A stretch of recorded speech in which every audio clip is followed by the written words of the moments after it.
Also lining up in the backfield now, Dylan Hall. Offset to the left of Ho'o Manawanui, the freshman quarterback from Honolulu, making his fifth start of the season. Takes the snap, it's Herrera again, bounces it to the left. Gets outside the numbers. Tackled near the hash at about the 43, so a gain of 4 on first down. 2nd and 6 upcoming for the Bearcats.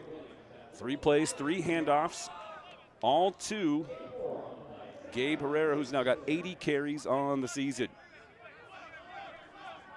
Bearcats pick up the pace a little bit here. Manawanui again from the shotgun. Hill to his right. Herrera stands behind him. It's Herrera again, straight up the middle. Not much there, maybe a yard on that one. Should bring up about 3rd and 5, and it will. For Willamette, opening drive of this game. They, however, trail 7-0 early in this one.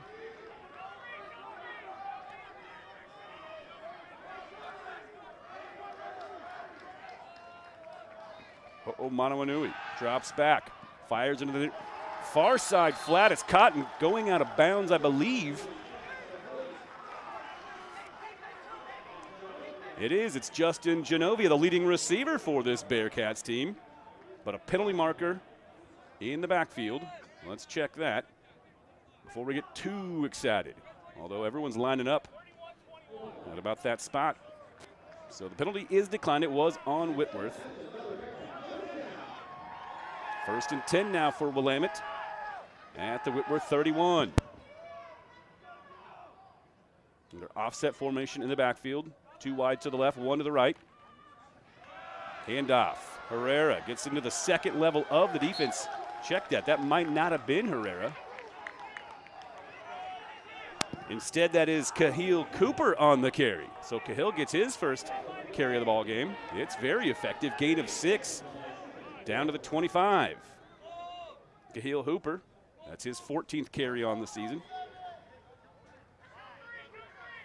So a quick blow for Herrera, who's back on the field behind Ho'o Manawanui for 2nd and 4. Takes the handoff straight up the middle. Nice ankle tackle. Keeps Herrera from getting much, if anything at all. Stop for no gain. Yeah, they'll mark it right back at the 25. So 3rd and 4 for the Bearcats from the Pirates 25 upcoming. Hall now lines up in the slot. 2 wideouts here on the near side, 2 to either side. Ho'o Manawanui from the shotgun. And a false start is going to push the Bearcats back 5 yards here on the near side. That is Trajan Clark, who is starting in place of Tyler Epifanio today. So Trajan Clark getting his first start as a Bearcat. Whistled for the false start. So 3rd and 4 becomes 3rd and 9 now from the Pirates 30. Same formation on the field. Ho'o Manawanui. Herrera in the pistol behind him. 2 wides to either side. From the far hash mark. Drop back, steps up, brought down to the backfield. Ho'o Manawanui didn't have much protection. It looked like he was perhaps thinking about taking off there. But the hole in front of him closed quickly. And he was swarmed under in a sea of black jerseys.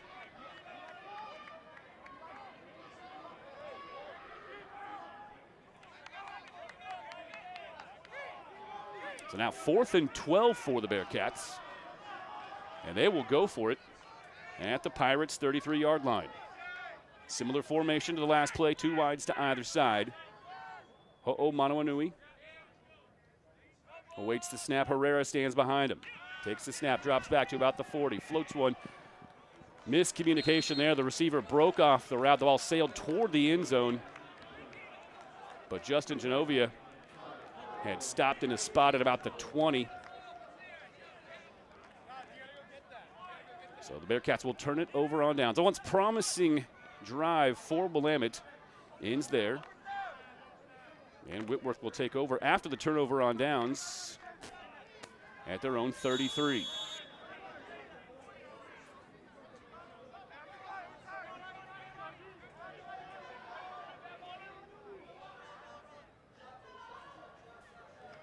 Bearcats with 5 up across the front of the line. Rolling to his left, dropping it off here in the flat on the near side. Nice little move from Solo Hines. Makes a couple of guys miss, works his way out toward the 45, gain of, call it 12, make it 11. They'll spot him down to the 44, so a gain of 11 on first down. After the screen pass to Hines, who takes the carry here. Tries his luck up the gut. Spins off of one tackle, but right into the awaiting arms of another tackler.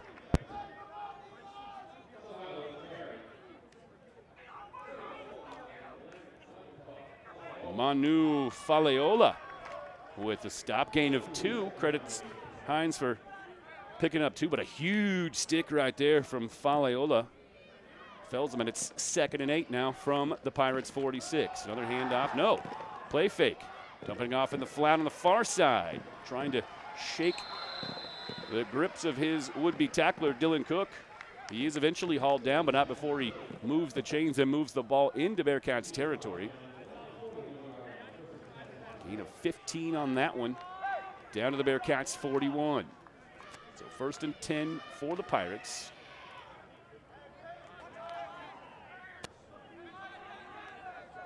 Austin Ewing.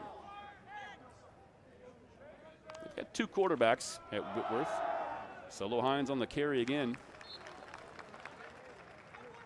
Falls across the 40. Maybe to the 39. So a gain of 2, 2nd and 8 now for the Pirates. We'll probably get a look at Ryan Blair at some point as well. He's a 5'11 junior from Spokane, a transfer from Western Oregon. Right down the road from Salem, of course.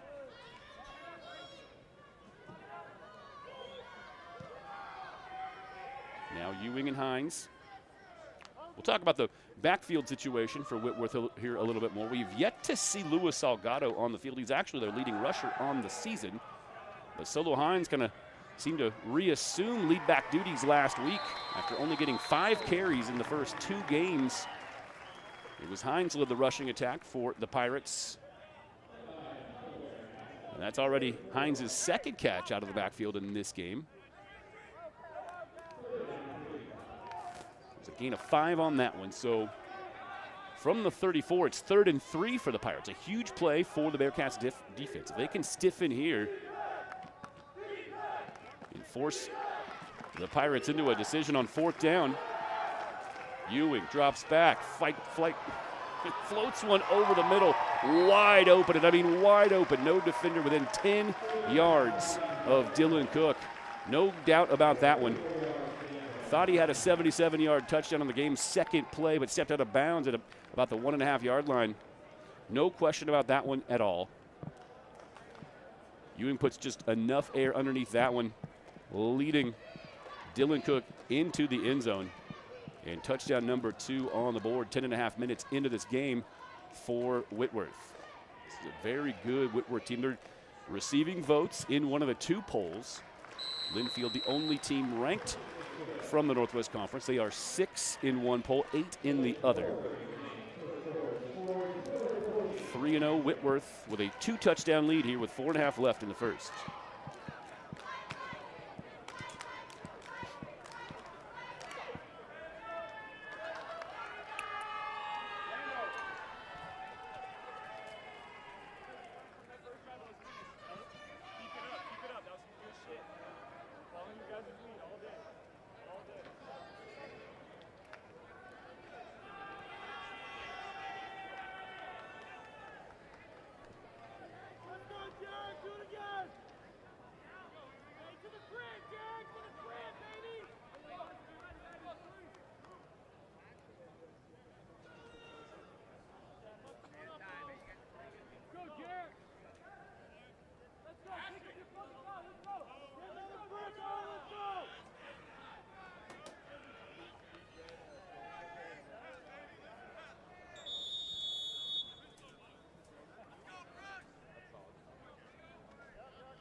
Hide and Bone kicking off for Whitworth. Boots one down once again, right back to about the 6-yard line this time. Fiesta Angles back toward the middle of the field, brought down as he spills across the 25-yard line. I think he's marked down at about the 27. And that is where the Bearcats will begin the drive. Call it the 28. They'll mark him down there.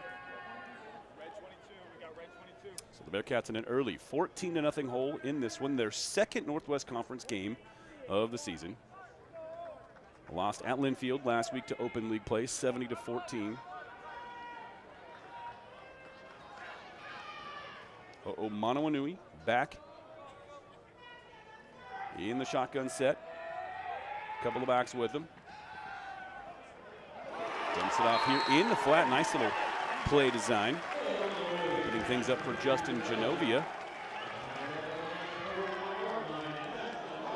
It's a gain of 13 yards on first down for the Bearcats, so we'll move it out to the 41.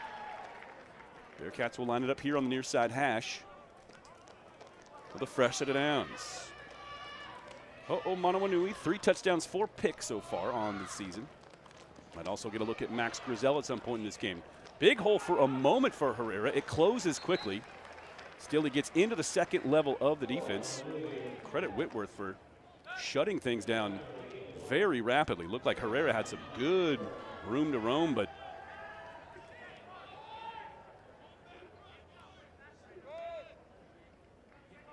just a yard on that carry. So 2nd and 9 now for Willamette.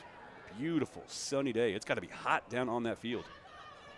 It could actually become an issue. Who was expecting 85 degrees on October 7th? Brought down in the backfield. Herrera. Instant penetration.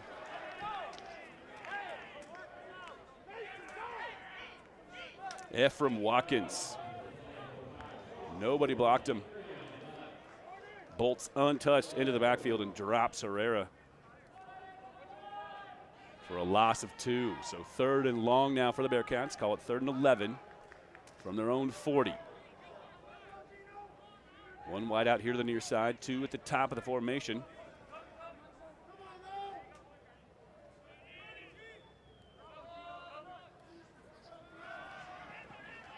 Monowanui has a man. First down and more. Eventually ridden out of bounds.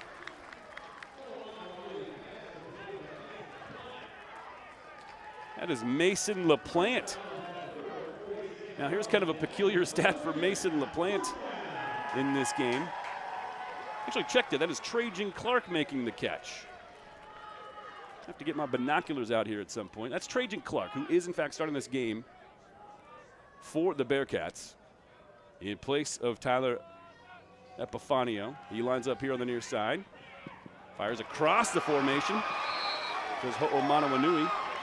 That time Matt Fiesta hauls it in. His 9th catch of the year. Has his hat taken off. He'll have to sit out of play. But Fiesta with a nice catch. Beautiful throw from Monowanui. Finds the receiver underneath.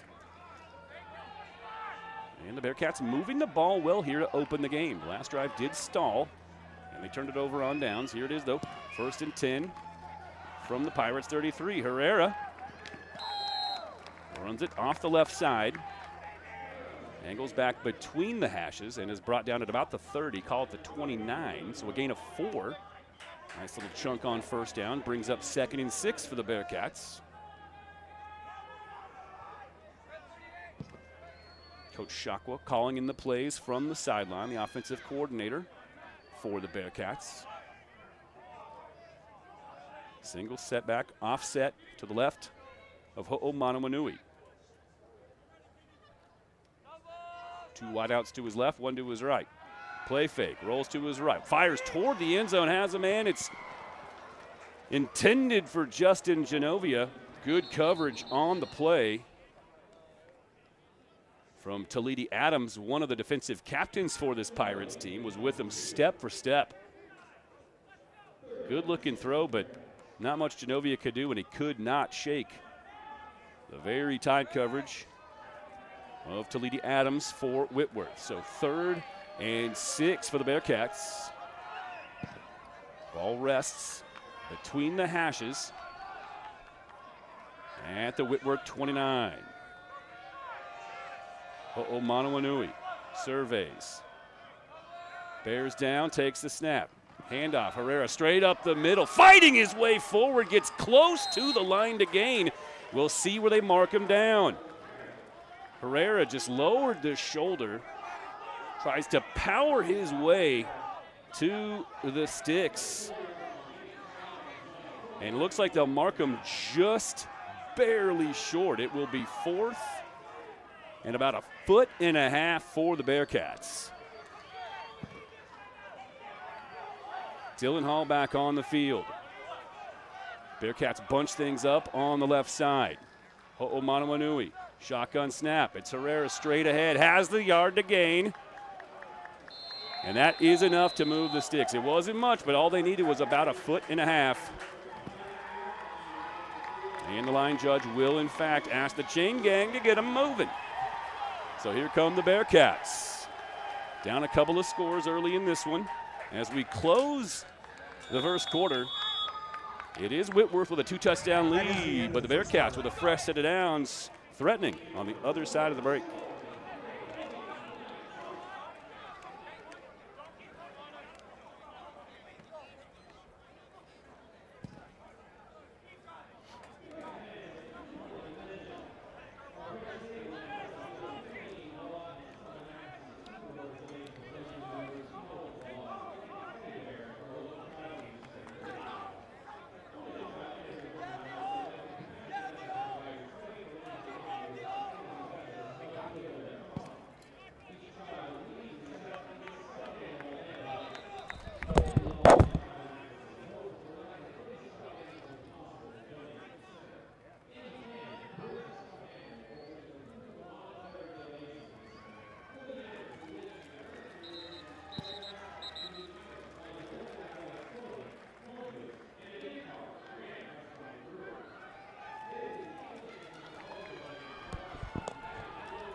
Getting set for a second quarter action. It is Whitworth with a 14-0 lead.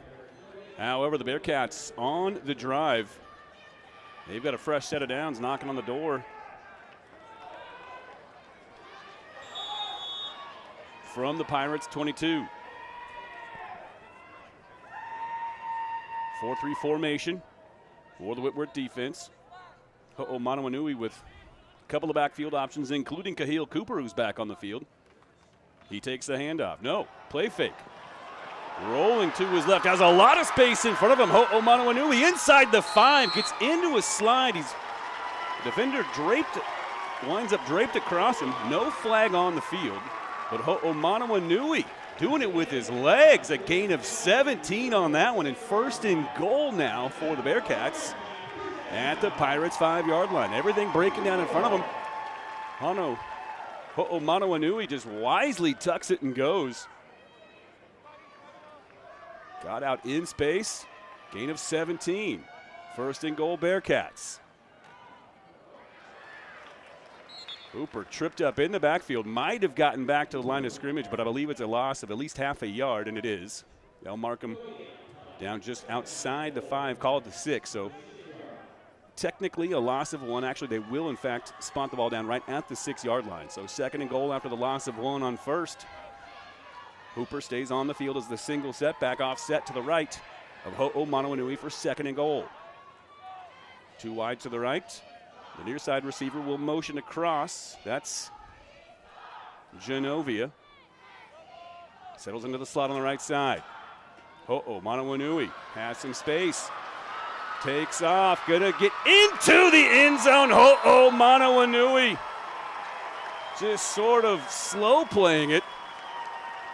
Winds up angling toward the pylon on the far side of the field and sneaks into the end zone, and Willamette is on the board.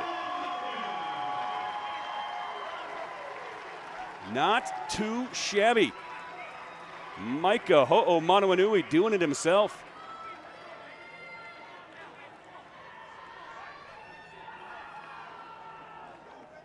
And here's Camden Dernberger. Remains perfect. 8 of 8 now on the season on extra points. And the Bearcats come right back. Very impressive drive. call it a 72-yard drive for the Bearcats. And everyone feeling much, much better about things after Whitworth with the 2 early scores here in the first quarter. Bearcats moved the ball well in their first drive. That drive stalled, and they eventually turned it over on downs.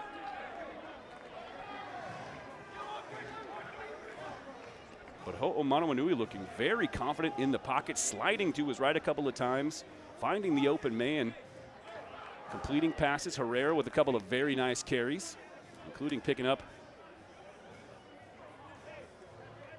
a crucial 4th and 1 to keep the drive alive for the Bearcats. All in all, very, very good drive for Willamette to answer back. So 14-7 now our score. Earliest stages here of the second quarter.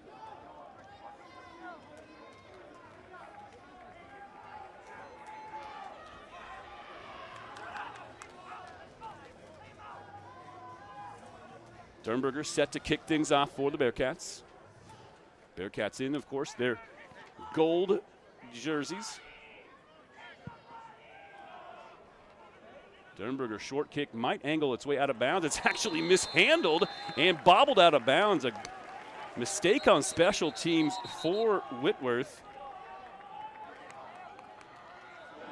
Could have just let that travel out of bounds, and Whitworth would have had the ball 1st and 10 at their own 40. Instead, it's 1st and 10 at their own 15. Offsides. Kicking team number 34. 5-yard penalty from the dead ball spot is first down.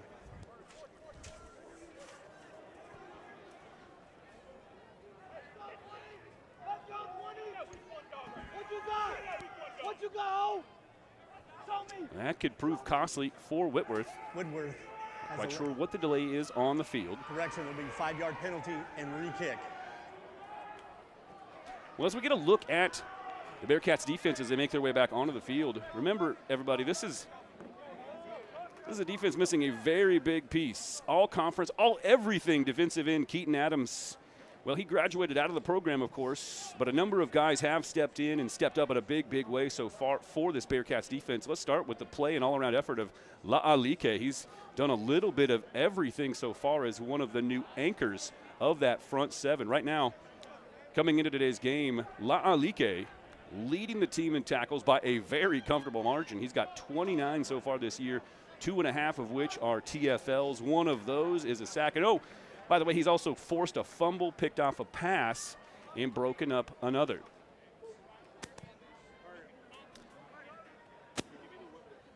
Well, I'm not quite sure what the call was on the field, but Willamette is now back on the field. They will kick off again here.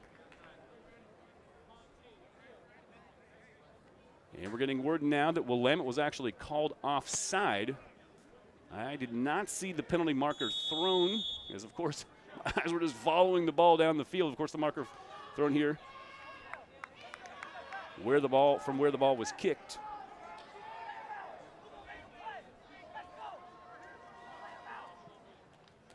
So we'll line it up and do it again, this time from the Bearcats' 30-yard line. Sternberger drives this one down the middle of the field this time. Nearly bobbled, but handled. And this is Jarvis Natividad working his way upfield, finally hauled down, wrestled out of bounds in front of the Bearcats bench, not before he makes his way all the way out to about the 38-yard line. So a good return. Initially, Natividad, the ball nearly squirted out of his hands, was able to recover. Works his way through a couple of arm tackles and sets Whitworth up with very good field position. Opening drive after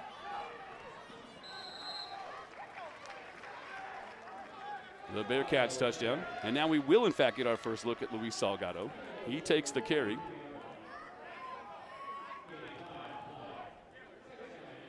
He'll step aside now as Solo Hines is back on the field.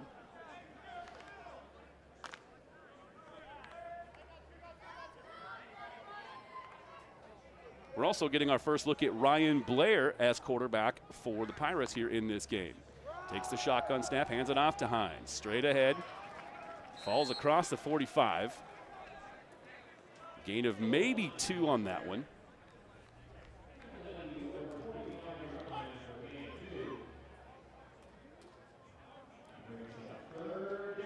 So Austin Ewing and Ryan Blair. That is the two-headed hydra at the quarterback position for this Whitworth football team.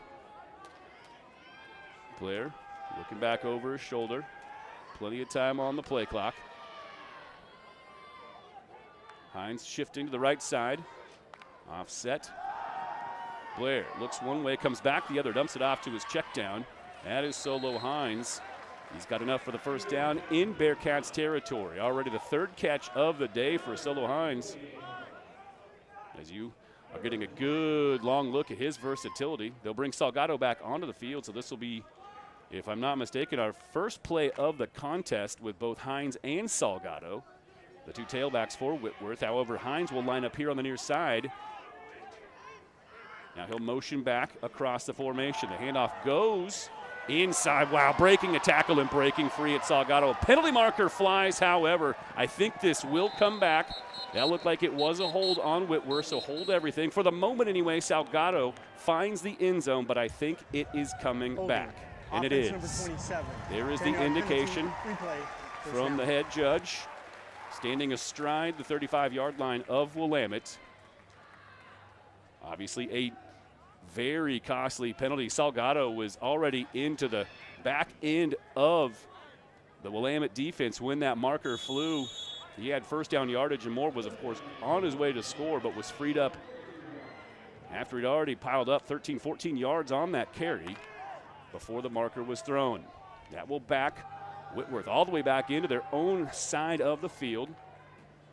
Now 1st and 20 from the near side hash. Play fake.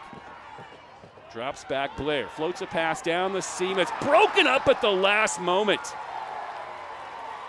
How about Landon Waters getting a hand in at exactly the right time? Cam Shelley thought he had a step. Landon Waters said, Waters knocks it away. Beautiful play from Landon Waters. He's got 2 picks on the season, one of which he took back to Pater. He's got a pick 6 on the year. Makes a stellar defensive play right there. They bring it back across the formation by design. They fake the dump off to the right, come back to the left. That is Evan Leggett, I believe, with the reception. Haven't seen Isaac Fields with the catch yet. Interim head coach Tim Rude telling me that he thinks Isaac Fields is probably the best tight end in the Northwest Conference, but he is yet to have a catch. Here it is, 3rd and very, very long for Whitworth. We'll call it 3rd and 16 from their own 47. Have to reach the Willamette 38, so 3rd and 15. Fires across the middle. That one's broken up, intended for Cam Shelley. Reaching in from behind that time. I believe was either Judah Ali'ifua or was that Peyton Zamko. In any event, that pass broken up, and we'll get our first punt of the day. So the Bearcats defense stiffens. They answer back. Whitworth wanted to piece together a nice drive. Had a touchdown run for Luis Salgado, called back by obviously a very costly holding call. So 4th and 16. First punt of the day. Fair catch signaled for inside the 20. Right at the 16, Matt Fiesta calls for the fair catch, and it is from there that the Bearcats will begin the drive. We'll actually mark them at the 17.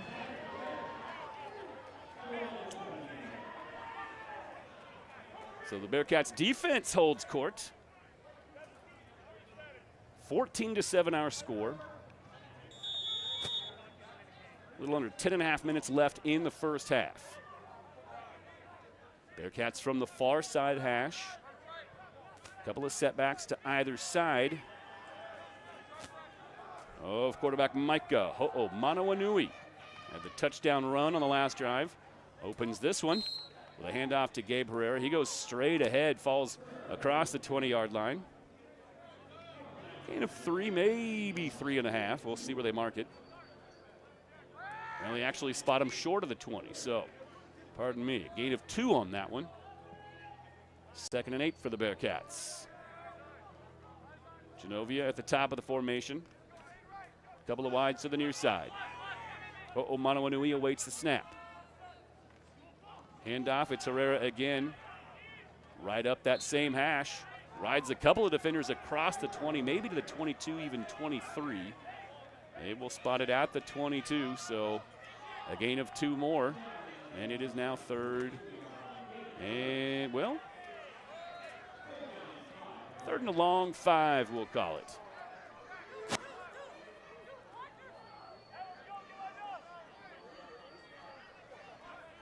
Extra wide out on the field. 4 wides, 1 setback. Manawanui from the shotgun. Takes the snap, drops back. Fires across the middle, but it's behind or over. Anyway, it's between the one of those 2 intended receivers. Not close enough to either Trajan Clark or Matt Fiesta for either of them to be able to make a play. So the Bearcats' drives have gone turnover on downs, touchdown, and now on their 3rd drive, a punt from their own 22-yard line. 4th and 6. I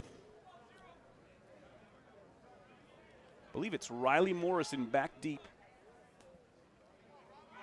as the punt returner for Whitworth. Flag flies. Fair catch signaled for by Morrison at the 46. Makes a couple of moves upfield, but he'd already signaled for the fair catch. Let's check the penalty before we figure out what's going on. Riley Morrison, by the way, the man who just handled that fair catch for Whitworth. Very interesting story. This is Whitworth's leading receiver a year ago, had 46 catches. Does not have a catch on the season so far. Into the 5th game of the year. That's an offside. That's a 5-yard penalty against Whitworth. I don't think it's enough to move the chains. We'll see. They are calling offsides on Whitworth. Will that bring the, was that enough to move the chains? Perhaps it is.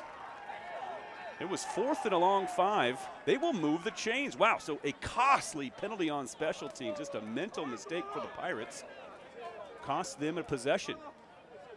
It is 1st down now for the Bearcats at their own 32. So an offsides penalty. That's a head scratcher if you're a Whitworth fan.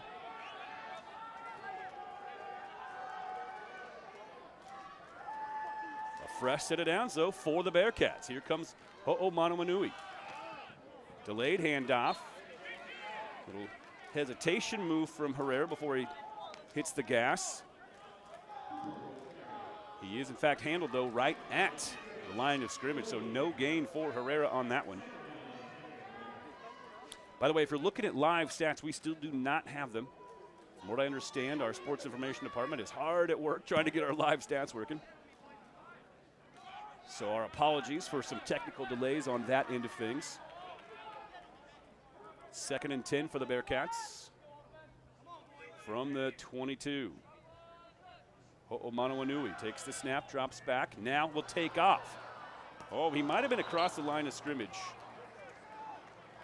Boy, that was awfully close. It looked like he was a step across. Maybe the ball hadn't crossed. Remember, that's the important thing to keep in mind, is did the ball cross the line of scrimmage before he released it? His feet looked like they were across before he released that ball. That would have been a loss of down situation for Willamette, but no penalty marker flies. It's just an incompletion, and it brings up 3rd and 10 for the Bearcats. Manawanui could have just taken off there, picked up a few yards. The pass sails incomplete, brings up 3rd and long. Remember, this drive was kept alive by an offside on the punt whistled against Whitworth. That recycled the downs. Manawanui drops to his right. Now he's going to be brought down to the backfield. Ball on the turf, and it's recovered by Whitworth. Manawanui a little slow to get up as well. He's shaken up. Oh, goodness. He took on the field. gnarly hit in the backfield. Coughed up the ball, and it is, in fact, recovered by the Pirates. And now Whitworth in striking distance, to be sure. They'll take over inside the 20. call it the 18-yard line of Willamette. After a massive play in the backfield. Monowanui can't hold on to the ball. It is knocked loose. Pirates recover. 1st and 10 now from the Bearcats' 18-yard line.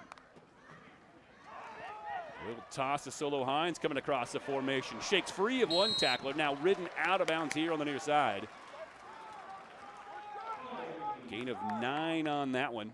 Bring up 2nd and 1 from the Bearcats' 9-yard line. It is still Ryan Blair on the field for his 2nd series.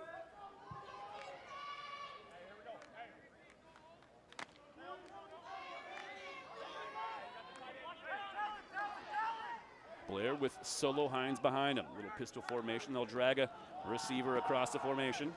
Now Hines has enough for the first. It'll be 1st and goal as he falls down near the 5. They'll mark him shy of the 5 to put him down to the 6, but it's 1st and goal now for Whitworth from there.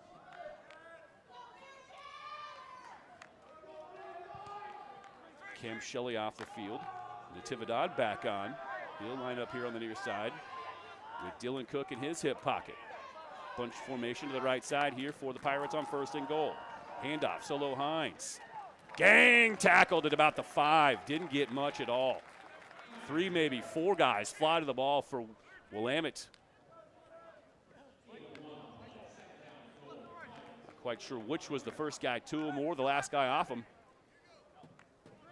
Nevertheless, not much doing for Solo Hines on 1st and goal. Under center this time is Ryan Blair. Takes the snap, play fake in the backfield, rolls to his right, stays alive, does a great job of keeping the play alive, tries to dump it off in the end zone, had a little safety valve in the form of Taylor Wells, who was on the field, but that ball a little behind him. Very catchable pass. I think Taylor Wells likely kind of kicking himself for that one. Could have hauled it in. Couldn't quite make it happen. And now it's 3rd and goal for the Pirates at the Bearcats' 5-yard line. Ryan Blair back in the shotgun. Offset to his left, Solo Hines. 2 wides to either side. Takes the snap, looks left. Now back to his right. Floats a pass to the back of the end zone. It's way too tall. Ryan Blair can spin it, but he did not give his receiver much of a chance on that one. Evan Leggett is 6'3", and that ball was a good 1.5 feet over his head. Got his fingertips on it, but just barely scraped the bottom of the ball as it sails helplessly through the back of the end zone. So the Bearcats defense will force a field goal attempt, at least if appearances are any indication. Both teams late getting, oh no. There is no foul. The substitution process was not completed. The ball will be respotted. I don't see a marker on the field. Please reset the play clock to 25 seconds. I was so busy watching all the guys coming on and off the field, it was almost too difficult not to watch what was happening in the backfield with the kick. Referees are getting together and talking things over. They might have just whistled it dead before the kick was even. That is very, very interesting. Well, they'll line it up and do it again in any event. So here's Iden Bone. He's 1 for 2 on the season. This is a chip shot. Just a 22, make it 23-yard attempt for Iden Bone. Snap down. Kick looks good, and it is 17-7 our score. Whitworth had a very short field to work with. They took over on the Willamette 18-yard line, but only come away with 3 points. 17-7 Pirates. We'll be right back.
left to right. That kickoff will sail into the end zone.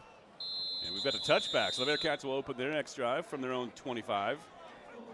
Adam Bone's a heck of a kicker. I was watching him warm up before the game. He was connecting on practice field goals anyway from 52 yards out. He's got a leg on him to be sure.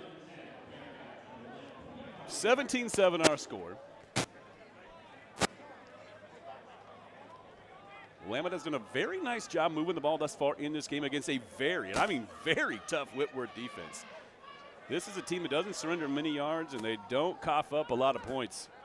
And Willamette's had some decent success here in the first half on offense.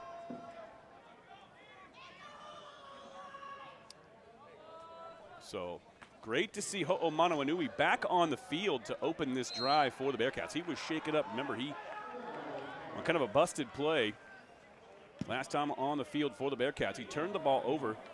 He incurred a blindside hit right to the solar plexus, right in the midsection. Got up under his ribs. He was definitely shaken up. But he is back on the field here. Hands it off after a shaky snap there. No gain for Herrera. 2nd and 10 for the Bearcats. Ho'o Manawanui fires across the middle, leaves it a little bit short. Intended.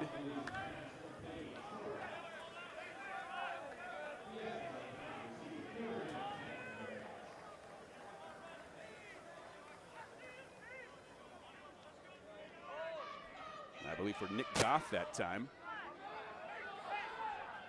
Pressure was coming from Dylan Owen in the backfield for the Pirates.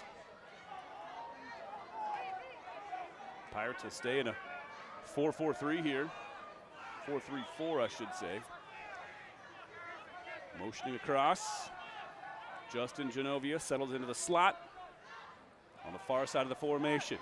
More pressure in the backfield. Another fumble. This one scooped and taking it into the end zone is Dylan Ventress for the Pirates. The ruling on the field is a fumble recovered for a touchdown. The pressure just converts on Ho'o Manawanui again.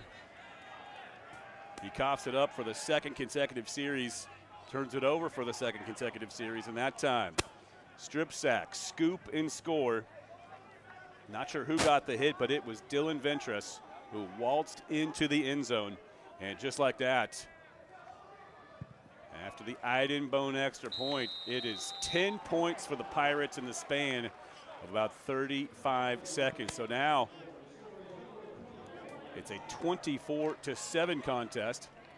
Bearcats were hanging tough here a moment ago, but 10 very quick points after back-to-back turnovers in the red zone. Well, I should say they became red zone opportunities for the Whitworth defense, so to speak. But 2 very costly turnovers. Big time pressure in the backfield. Ho'o Manawanui for the 2nd consecutive possession fumbles the ball. It's recovered by Whitworth, and that one taken back for 6. It's a very opportunistic Whitworth defense. A number of guys have really played well for Whitworth this year on that side of the ball. JT Munoz having himself heck of a season. Talidi Adams at the back end, one of those very talented corners. They're actually without cornerback Josh Lawson in this game. So Omari Williams gets the start in his place. Here's the kickoff. Taking it from the far side of the field back here between the hashes was Elijah Romero after he scooped it off the turf. But he was just running east to west, didn't really pick up much at all. And the Bearcats will take over at their own 20. So 24-7 our score. Moments ago it was a 14-7 contest.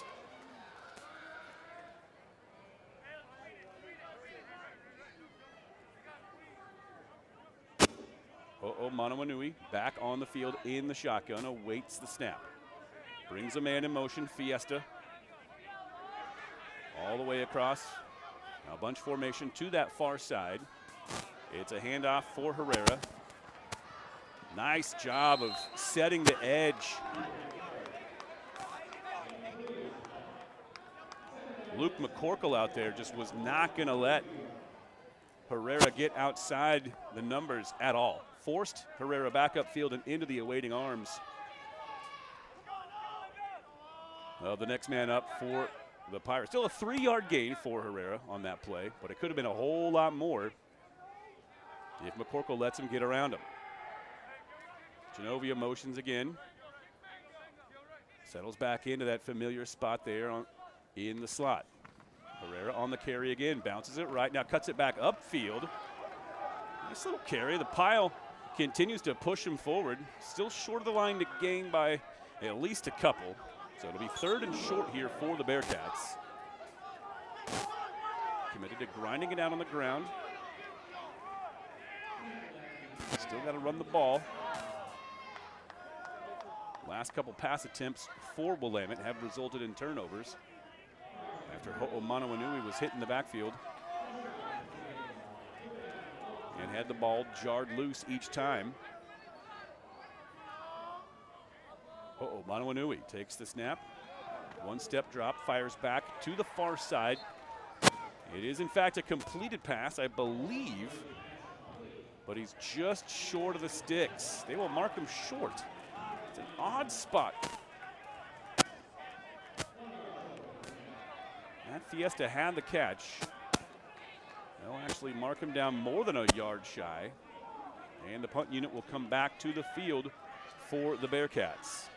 So George Wiles-Kohler, his 2nd punt of the game, averaging 34 yards per punt on the season. Just 1 touchback, but 6 punts have been down inside the 20 for Wiles-Kohler thus far. Here's a fair catch called for by Dylan Morrison, and standing at the 35-yard line for Whitworth.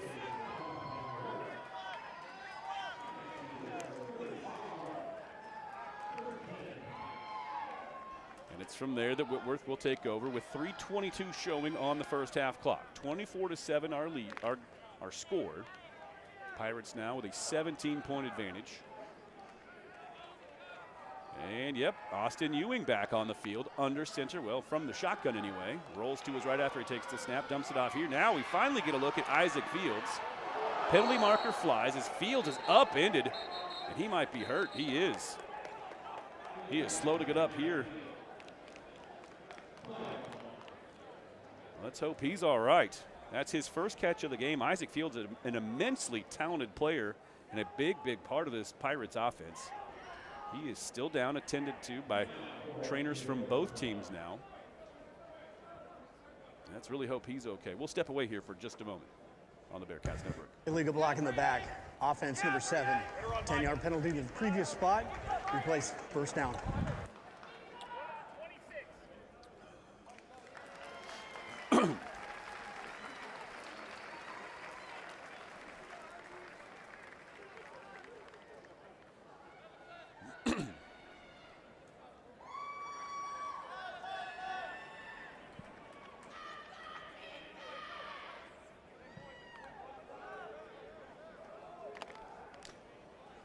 Back now, and after an illegal block on the back penalty was whistled against the Pirates, that backs them way up. By the way, quick update on Isaac Fields. He jumped up off the field and ran back across to the Whitworth sideline, so very good news for all involved. Correction. Great to see Fields The back 10-yard penalty will be enforced from the spot of the foul, which was behind head coach Tim beyond Rooney, the line of scrimmage. telling me he thinks Isaac Fields Replay 1st down. Perhaps the best tight end in our league. That was his first catch of the day. He was rumbling, bumbling, stumbling, but he got tripped up and I think might have fallen on the football, had the wind knocked out of him likely. Anyway, looks okay. And now finally the officials figure out where to spot the ball. So 1st down and about 17, maybe 19 for the Pirates at their own 30. Got to get to the 46, so 1st and 16, excuse me. Handoff. That's going to Salgado. Makes a couple of men miss, spins his way back between the numbers. And the hash is finally spilled shy of the 40. So he picks up 9 of those yards back, and that brings up 2nd and manageable for Whitworth. Oh, it's 2nd and 8, 2nd and 7 from their own 39. Single setback to the left of Ewing, back on the field after a couple of drives for Brian Blair. Handoff, Salgado quickly bottled up, but able to fight his way forward for a couple of extra yards after initial contact. Fights his way to the 43, maybe the 44. They'll mark him down actually right at the 43-yard line. So big 3rd and 3 for this Bearcats defense. Can they stiffen again and keep Whitworth from moving the sticks? Quick snap, immediate toss out into the flat, and it's just through the outstretched hands of Evan Liggett. The former tight end turned wide out for this team, just could not haul that in. That was a tough catch. A kind of an interesting play call on 3rd and 3. That's a low percentage play.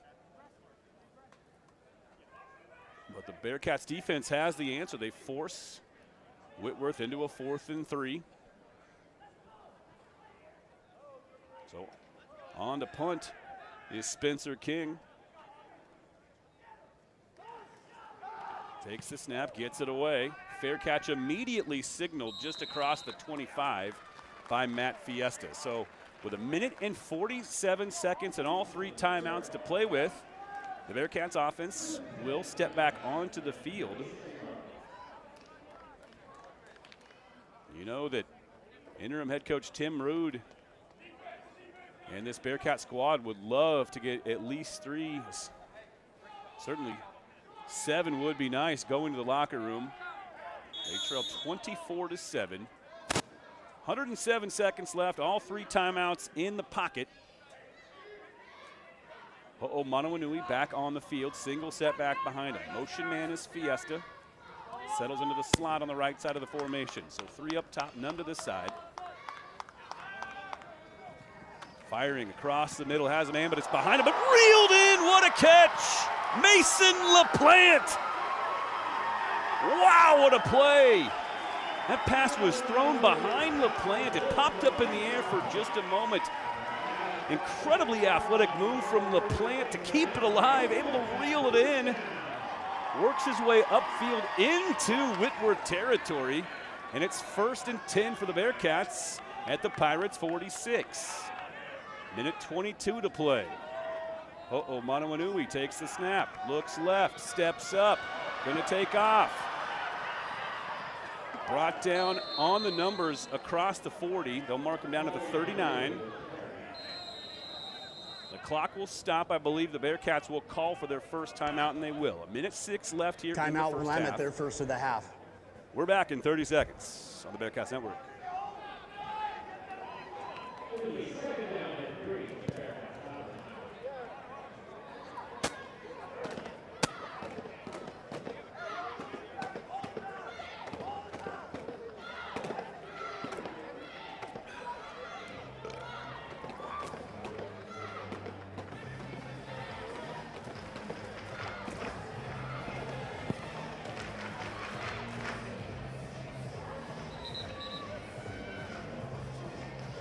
So 1 minute and 6 seconds left in the first half. Whitworth with a 17-point lead, but the Bearcats on the move. How about that catch from Mason LaPlante? The play of the game so far, really, for the Bearcats.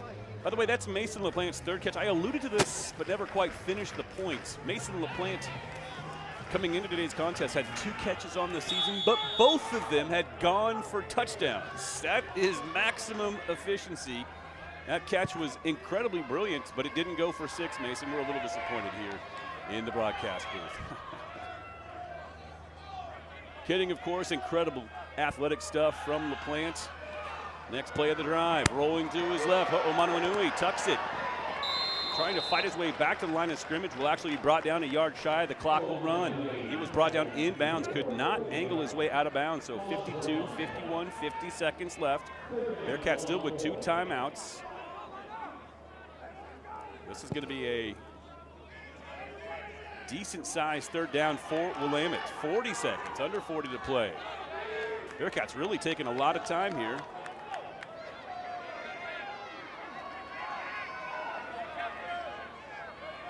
So finally, there's 25 seconds left. The Bearcats get the snap off. That one nearly intercepted. Batted up in the air.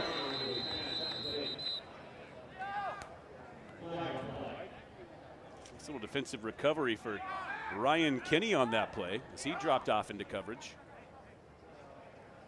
And a penalty marker on the field as well.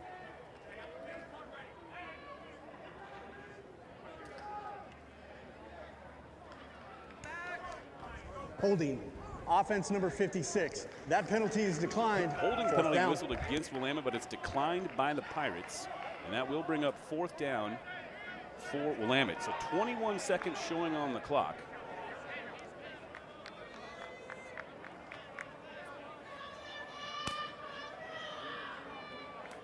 The Pirates had initially called timeout, but didn't need to. So they get the timeout back because of the penalty. Pirates will get the ball back with not much time at all. I'd like to think anyway that things will just kind of depend on what happens with this return for Riley Morrison. Miles Kohler gets it away. Morrison calls for the fair catch. It actually checks up at about the 5-yard line and rolls out of bounds down at the 7. With 13 seconds left, I'm sure Whitworth, content to just take a knee and head to the locker room. Up 3 scores, 24-7. You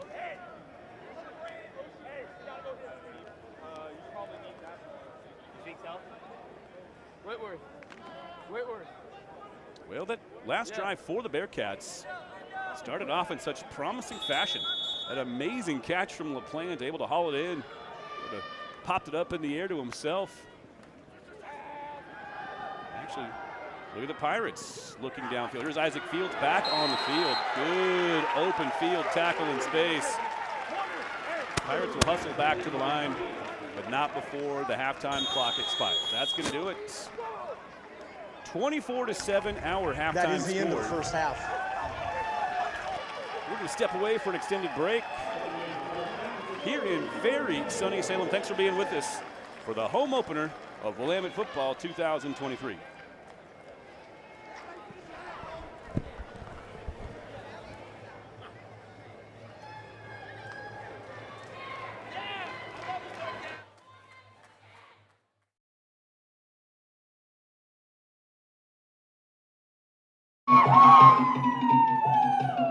Today we are in the Smith Auditorium and we are celebrating the 32nd Willamette University Luau.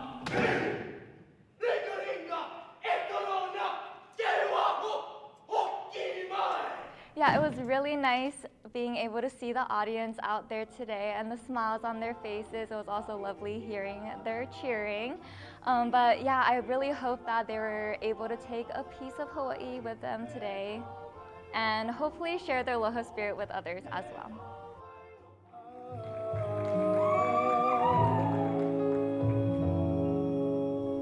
If you want to know more information about Hawaii Club at Willamette University, please follow our Instagram at WU_HI Club.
We are the Salem Orchestra, and we are back representing our community, and we can't wait to be serving the community with this concert featuring Copeland, William Grant Stills, and Wolfgang Amadeus Mozart.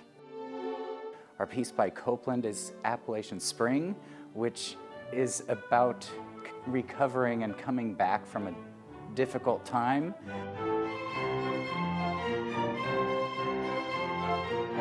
For more information on the Salem Orchestra, please visit our website at salemorchestra.org.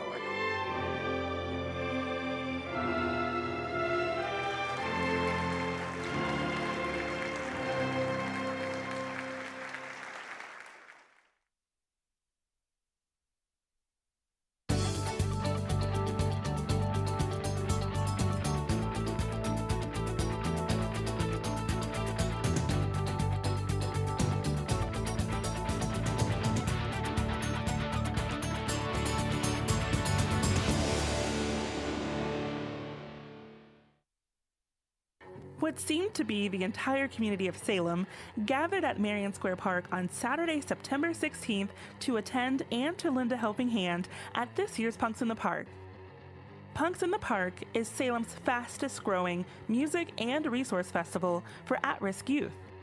Along with band performances and resource booths, there was a free closet for youth, a Build-A-Punk station, free meals and free haircuts for youth, and so much more. We spoke with the founders of Punks with Purpose, the nonprofit that hosts Punks in the Park, about why and how it all started. I created Punks with Purpose because I was a youth experiencing homelessness. Unfortunately, my mom had a lot of mental issues, and it wasn't very talked about, and she didn't have the resources for it. So I wish I had somebody like me, so I became her. Youth were given informational pamphlets with a passport for the 60-plus resource booths that were there. They visited each booth to receive a stamp, and in the end, they got a prize. A fun way for the youth to learn about and to access the resources available for them within the community. I was a homeless youth here, and what we're doing is uplifting their voices and making sure that they are heard and giving them an outlet. We get a lot of questions as to why we hold it at this park. Why not use Riverfront? Why not, there's so many better places for this. It's because we want to meet them where they're at. Let's make a scary place into a fun place. Let's make good memories here instead of bad memories. What really resonated with me was the responses that we got last year. I had a mother come up to me and say, hey, I had a kid that always wanted to skate at this park. Look over there, he's doing it right now. Looking at all of the statistics and whatnot, it's like, wow, this is really needed here. The 2020 U.S. Census showed that for Marion and Polk counties, 6,900 youth and young adults ages 13 to 24 were at risk of homelessness, and more than 1,500 were experiencing homelessness.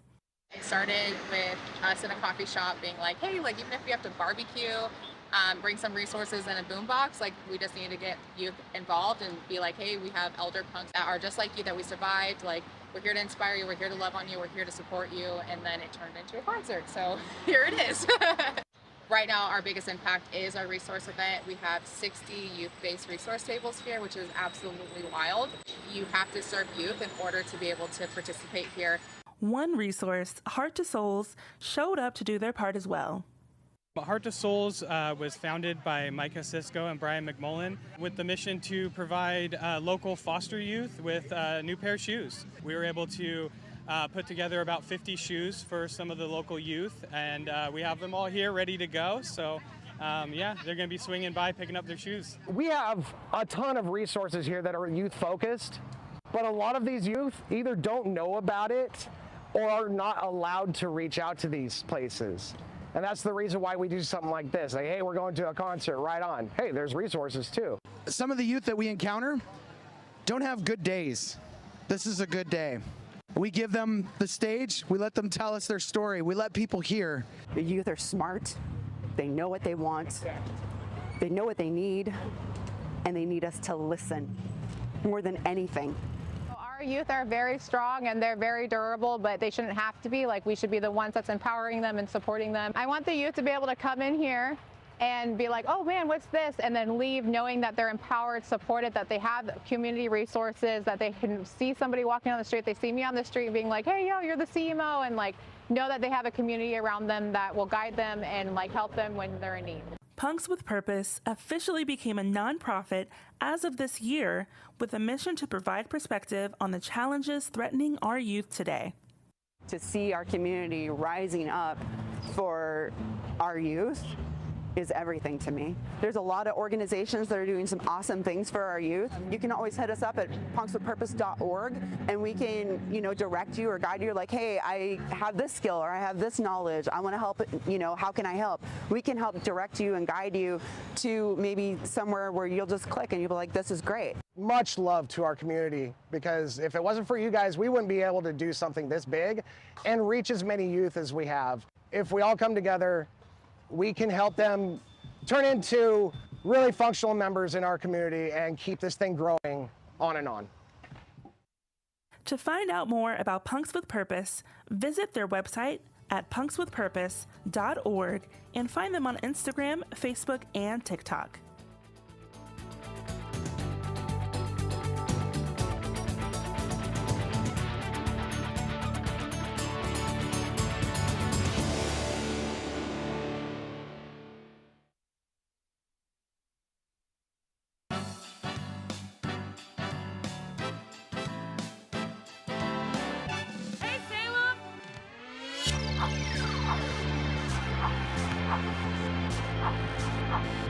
Today we're celebrating the completion of Ed Davison Field, which is the first of a series of improvements that we're making at our youth sports complex, Pioneer Sports Park. So we're really excited to see the turf come out and everybody who's out here today. I played here when it was mud and dirt from all the way when I was 5 years old all the way till now. And so to see this space and what it represents for our kids, the economic impact that it brings to our community in terms of kids and families coming in to play sports and do these things, it's just a huge investment into the kids in our community. If you want more information, you can visit cfcsalem.com. Have you or your child played sports or music in the Salem-Keizer School District? If it's been within the last 30 years, chances are CC Media has covered the game or performance. Formerly known as CCTV, Capital Community Media, CC Media has been at sports events and music performances over the years in our community. We have DVDs and Blu-rays available. Interested in the current graduations? Go to capitalcommunitymedia.org and visit our store.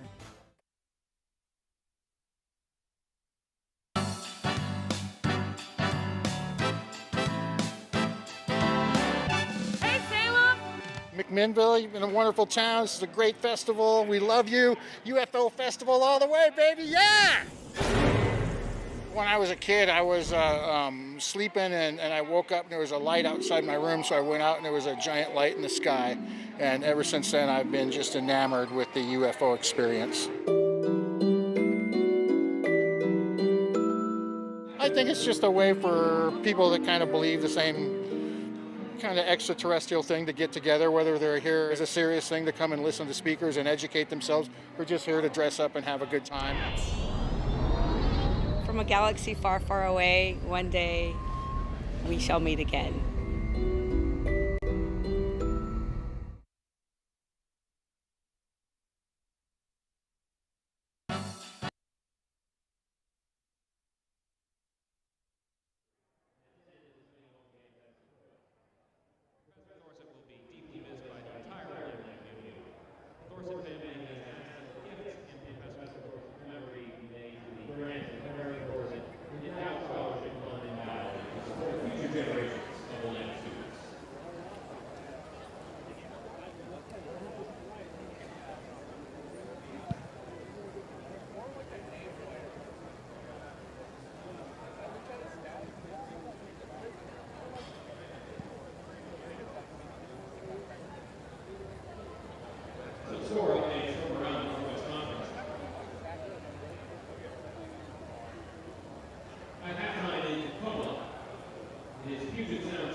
Allen. The score is Pacific 10, Pacific Lutheran 7. And with 51 seconds remaining in the second quarter in Portland, it is Linfield 30, Lewis and Clark 13.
24-7 our score here at halftime. Whitworth with the advantage here in on the home opener of the 2023 season for the Bearcats. This, again, their first game at home. We're all the way into October. It sure doesn't feel like it at all. It is a sweltering 85 degrees up here in the press box. We dressed for the elements today, both me and Bud Namick, my trusty co-conspirator for on the Whitworth broadcast next door to me here. Let's take a quick look at some stats from the first half. First for the Bearcats, Gabe Herrera, the leading rusher for the Bearcats. He finds up with 12 carries, good for 32 yards. But Micah Ho'omanawanui right behind him. He had 7 carries for 24 yards, 22 of those coming on back-to-back plays. Well, 2-play sandwich around one play, I should say. 1 carry from the Whitworth 22 that got the ball down to the 5-yard line. 2 plays later, he punched it in for another 5 yards. That is the Bearcats' lone score on the day, but Ho'omanawanui also 6 for 12 through the air, good for 81 yards. Mason LaPlante, a couple of catches, 2 catches for 43 on the day. Genovia's got a pair of catches as well for 24. Fiesta, the other 2 catches for the Bearcats. For the Pirates, Salgado, the leading rusher, he had 7 carries, 25 yards. Solomon Hines, 4 carries, 15 yards. The two-headed monster behind the center for the Pirates, Austin Ewing, 7 for 8 for 146 through the air for a touchdown. Ryan Blair just 2 for 6 and 12 yards. It is going to be Bearcats football to start the second half. Kickoff is away, comes down into the hands of Fiesta, takes it at about the 5. Scampers out toward the 20, taken down at the numbers in front of the Bearcats bench here on the near side. The Bearcats out to the Willamette 20-yard line. First and 10. Once again, the home opener. Bearcats come in today 1-3 on the season. They opened the season on the road down in Los Angeles. They beat Laverne, then lost a non-conference game to a league opponent in Lewis and Clark up in Portland. Then went down to Ashland, lost to Southern Oregon, and opened the Northwest Conference docket with the 2 toughest games on the slate. They lost at Linfield last weekend. They trail Whitworth, but have their first possession here of the second half. Ho'omanawanui awaits the snap, hands it off. It's Herrera, straight to the gut, makes a couple of men miss, spills out near the 30-yard line, a gain of close to 10 on first down on the first play of the second half. There are 12 carries, 32 yards in the first half. Still no live stats for us here in the booth. Our apologies at home for those of you wanting to follow along on the live stats. At some point, hopefully those will just kick in for us. Otherwise, do my best to bring them to you. And they bring over the paper copies. That carry, another one for Herrera, will move the sticks as he's brought down at about the 33.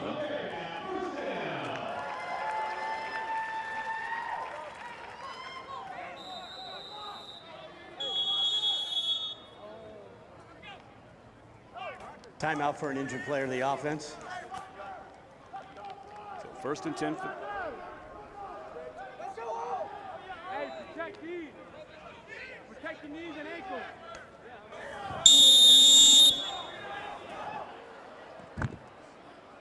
There was a timeout on the field for a moment. We'll resume action here. First and 10 for the Bearcats at their own 33. Ho'omanawanui with a couple of setbacks. In the backfield with him, takes the shotgun snap, hands it off to Herrera. Spills across the left side of the line. Brought down between the hashes. Gain of 1, if any at all.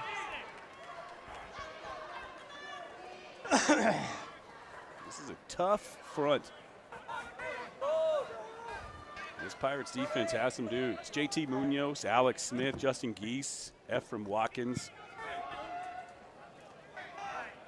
Dylan Owen got into the backfield a couple of times. He doesn't start, but he's filling out the stat sheet so far this season. He's got a strip sack and a touchdown already this year. Second and 10, Herrera again. Fantastic downhill sledding.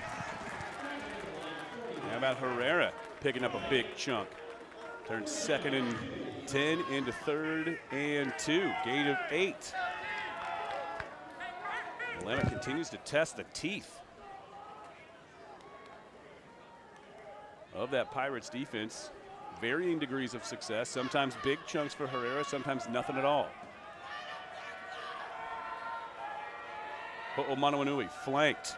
Blitz coming. Little run blitz action. Herrera fighting forward, trying to get to the sticks. Instead, coughs up the ball. Picked up and taken the other way into the end zone. Atticus Templeton, where did he come from? Herrera was fighting for the extra yard, trying to get to the line to gain. Instead has the ball stripped away. It bounces off the turf and into the hands of Atticus Templeton. We'll get a replay look at it right now. Templeton just ripped it away. Didn't come off the turf at all. Templeton just took it right out of his hands, spun around, and raced to the house the other direction. And Whitworth now opening things up. A 30-7 lead, early stages of the second half. And make it 31-7 after Iden Bone boots home the extra point. Bearcats offense will come right back onto the field in just a moment, but 2 defensive touchdowns for the Pirates already in this game. So we mentioned it a moment ago. The second half action was about to resume. Willamette opening the Northwest Conference portion of the schedule against the 2 de facto best teams in the league. And speaking of Linfield, they have opened up a 30-13 lead at Lewis and Clark. And that game has now gone to the halftime break. In Tacoma, it is Puget Sound leading George Fox 17-7 at the break. All 8 teams in the league in action. They're getting set for second half action in Parkland as well. Pacific with a 10-7 lead on the Lutes. Back to action here. Whitworth's kickoff is away. Mishandled for a moment by Fiesta near the goal line. They'll bring it forward. He's stood up just across the 15-yard line. I think they'll mark him at about the 17, maybe the 18. Big, tough open field tackle on that return. Fiesta fortunate to hang on to the ball after he absorbed that lick.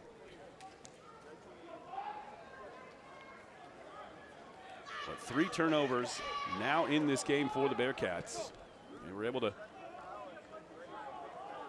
hold Whitworth to a field goal, but both of the other 2 immediately paying dividends.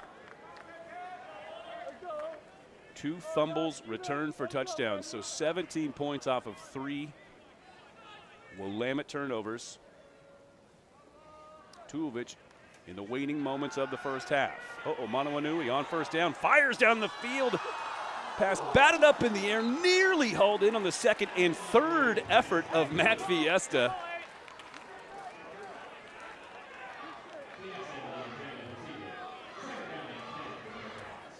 Step for step was Daniel McKernan. He's having a whale of a season for Whitworth. He's got 18 tackles, a team high 18 tackles coming in today. He's picked off 3 passes already. Had a chance at another great effort from Fiesta, but just could not haul it in. That ball stayed up in the air for a while. Each of them, I think, got a hand to it.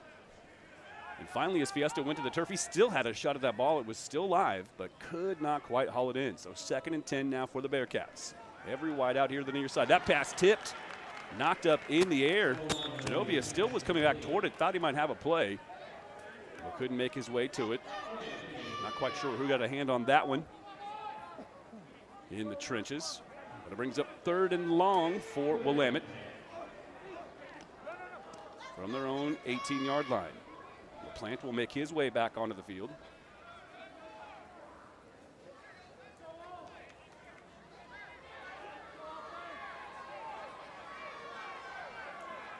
As Dylan Hall will step aside. Dylan Hall, linebacker for Willamette last year. Playing some linebacker here and there this year, but mostly playing tight end.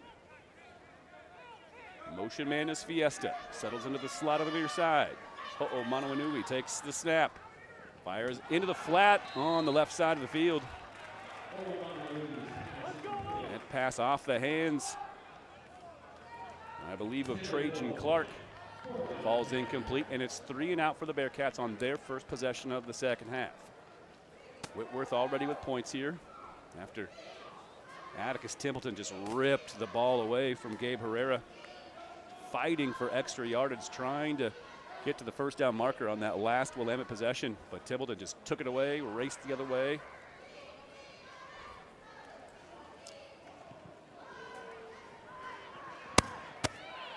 Taking it to 45. This is Dylan Morrison on the return. Picks up about 8. Very good field position for the Pirates on their next drive. In fact, be the first time that the Whitworth offense has been on the field here in the second half. They've already got points in the second half, but it came on the defensive side of the ball.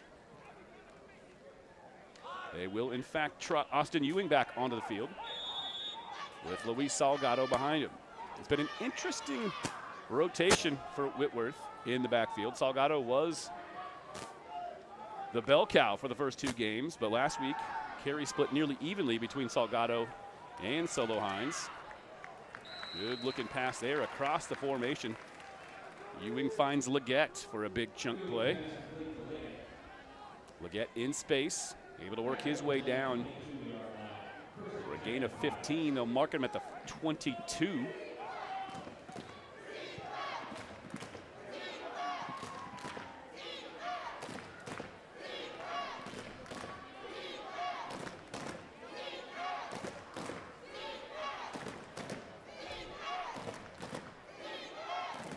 Ewing awaits the snap. Salgado next to him. Takes, now rolls to his left, finds a man wide open, sitting down at the 5-yard line, fighting his way toward the goal line and is in. Cam Shelley. I don't know if he broke off his route there. He just sat down at about the 5. He was just standing stock still. But he reels it in, turns, spins toward the goal line, able to work his way in. And Whitworth really opening things up. 2 early scores here in the second half. And Bone back on the field to attempt the point after.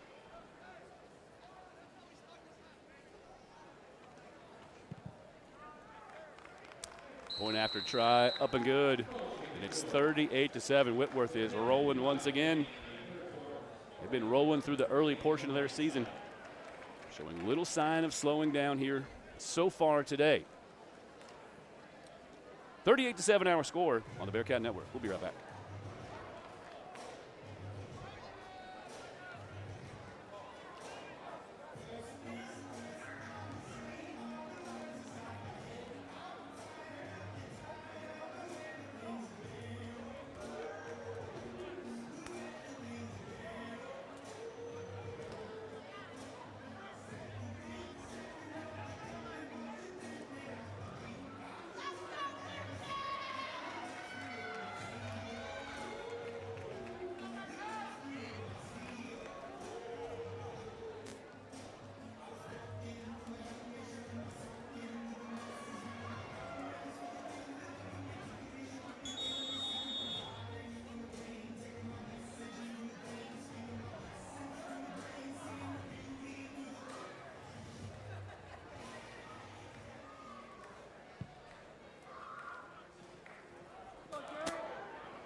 Well, it's Matt Fiesta on the return across midfield, finally cut down. We didn't quite get out of the commercial break in time to bring you the entirety of that brilliant return from Matt Fiesta. That is exactly what the Bearcats needed, some juice on that kickoff return, all the way into Pirates territory. You're getting a look at it now on replay. Fiesta, after that line drive kick, picks it off the turf. Moves left to right, cuts upfield or gets outside the numbers and sets Willamette up with spectacular field position to start this next drive. 1st and 10 with the Pirates 47. Ho'omanuanui hands it off. Herrera straight up the gut, fights his way forward, lowers his shoulders, gets his head down after a gain of 5 for maybe 5 very tough yards. Bearcats in a massive hole, however. 10.5 minutes left in the third quarter. Already 2 touchdowns in the first 4 minutes of the second half for the Pirates.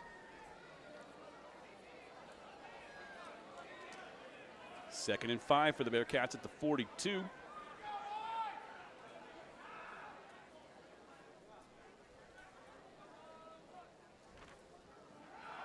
Play fake, dumped it off in the flat. It's Genovia trying to get north. Some shifty east-west running before finally getting some north-south going. Genovia accelerates, tries to get to the edge, able to do so. He's eventually angled out of bounds. But a big gain of about 14. And the Bearcats in business. Set up perfectly by the kickoff return of Matt Fiesta. And now they've got it inside the 30, called the 28. The fresh set of downs. Ho'omanawanui takes the snap, turns, hands. Nothing happening at all. Just stood up, stoned at the line of scrimmage. They might have actually lost a yard on that one. Well, they'll say Herrera got back to the line of scrimmage, so stuffed there. 2nd and 10 from the 28. The plant back on.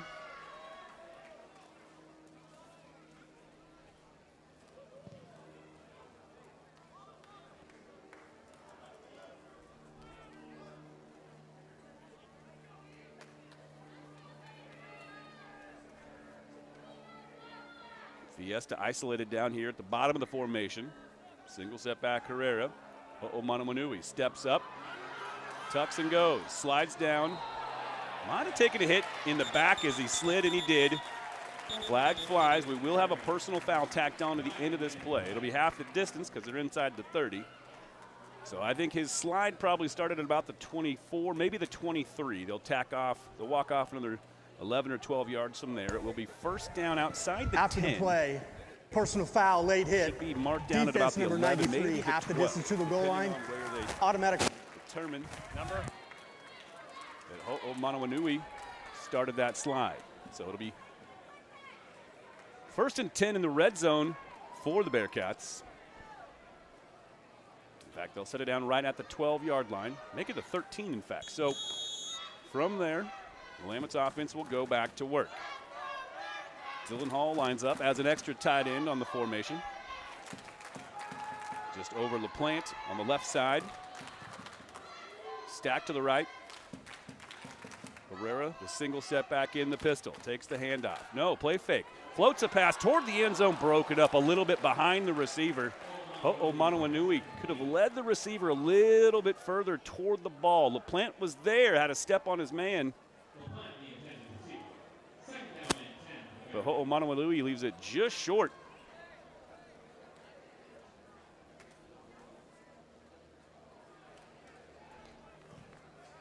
And I believe that was Ryan Kinney getting a hand on that pass, knocking it away. So 2nd and 10 from the 12 for the Bearcats. Ho'omanawanui takes the snap. Handoff Herrera across the 10. Not much after that. Swarmed under between the hashes. So a gain of about 3. They'll mark it down just inside the 10-yard line. So a long 3rd and 7 for the Bearcats. Fiesta and Genovia split wide to the left. 2 tight ends to the right, Hall and LaPlante. Single setback Herrera. Ho'omanawanui takes the snap, hands it off. It's Herrera. Met at the 10, ripped down there. Might have lost a yard, and he did.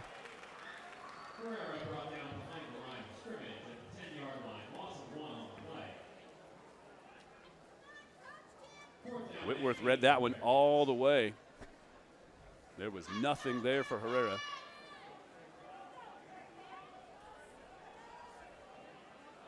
Bearcats offense will stay on the field for 4th and 7.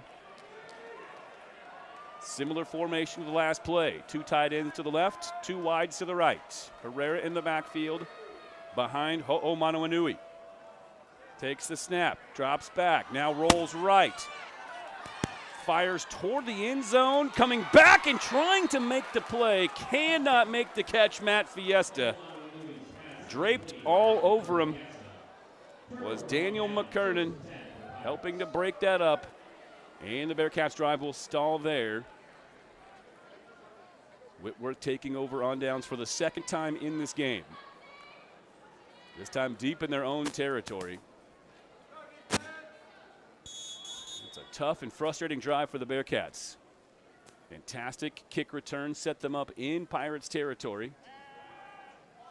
Costly defensive penalty. This is Solo Hines taking the screen, working his way upfield. Plenty of breathing room now for the Pirates, not to mention a fresh set of downs after the 12-yard gain from Solo Hines. Make it 13. He's out to the 23 on that one. Bearcats with a short field and could not get into the end zone. They trail 38-7. 6:45 left here in the third. Dropping back, firing deep down the sideline. But that pass nowhere near its intended receiver. Evan Leggett had some space, but Austin Ewing's pass off the radar.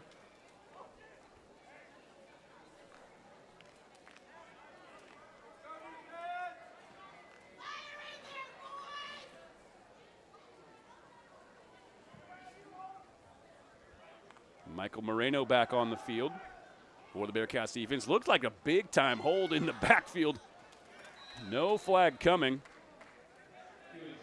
Result of the play is a pass to the flat for Solo Hines out in space.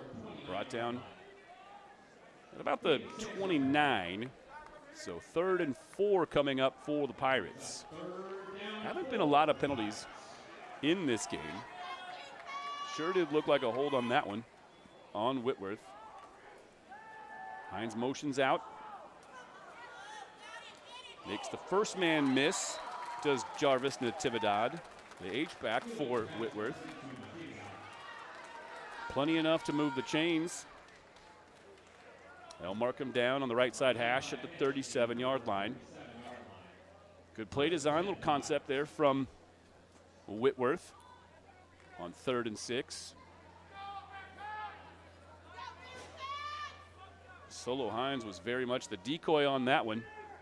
Dragging across the route was Natividad, wide open in the middle of the field. Play fake to Solo Hines. Dangerous pass across the middle. Kind of left Dylan Cook naked out there. It sailed out of his reach.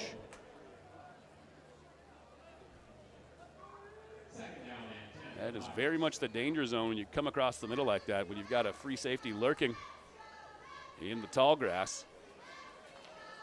I'm sure those guys' eyes lit up when they saw that pass coming, but it was well out of reach. 2nd and 10 now for the Pirates from their 37. Dropping back is Ewing. Drops it off underneath. Fights through a couple of tackles, works his way toward the sticks, and it is enough for a first. Far side referee asking the chain gang to move the sticks, and they will. Gain of just enough. They mark it right at the 47, so he just did pick up first down yardage.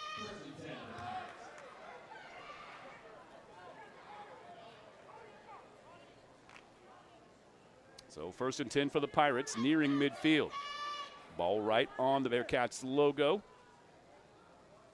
Single setback is Solo Hines. He takes the handoff, bounces outside. Good pursuit, but he gets to the edge and around the corner. Flags fly.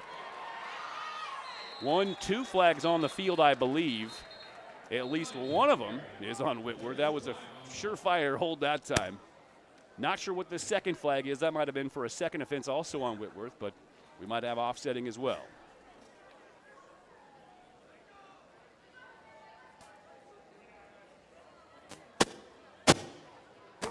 Personal foul, illegal blind side block. Offense number 1. 15-yard penalty from the previous spot. Replay, first down.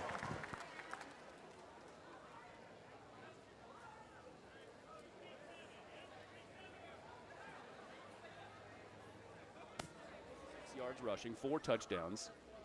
3 of them coming in the second quarter. All 4 of those touchdowns were for 30 yards or more. Whitworth came in here last year very strung up at the quarterback position. They were down to their 4th string quarterback who had never taken a college football snap.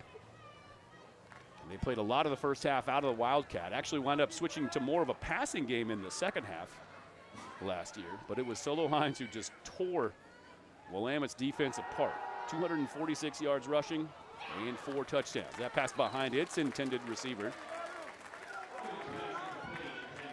So Ewing with some accuracy issues here today. And he's tried to drag guys across the formation and in seam route situations. A lot of passes behind the intended receiver.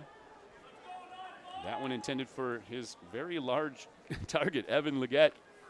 Remember, he missed him in the back of the end zone earlier in this game as well. What could have been 6 more for the Pirates. Instead turned into, I believe, the field goal. Willamette shows blitz. They bring it. Off his back foot. Has a man downfield. Pits him in stride. Well, no accuracy issues whatsoever on that one.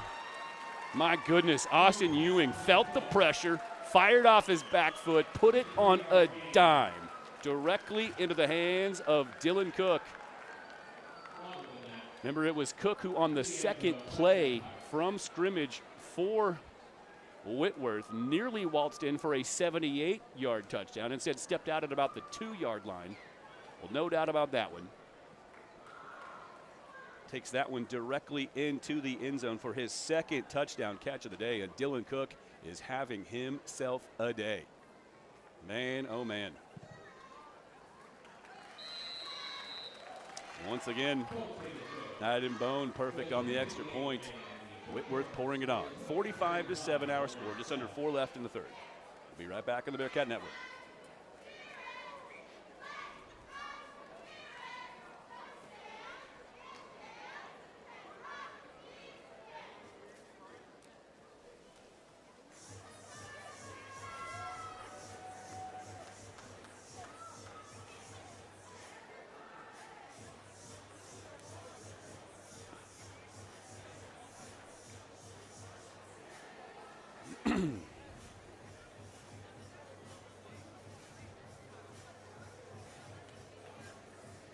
Well, in the first half, Dylan Cook had 3 catches for 122 yards and 1 touchdown.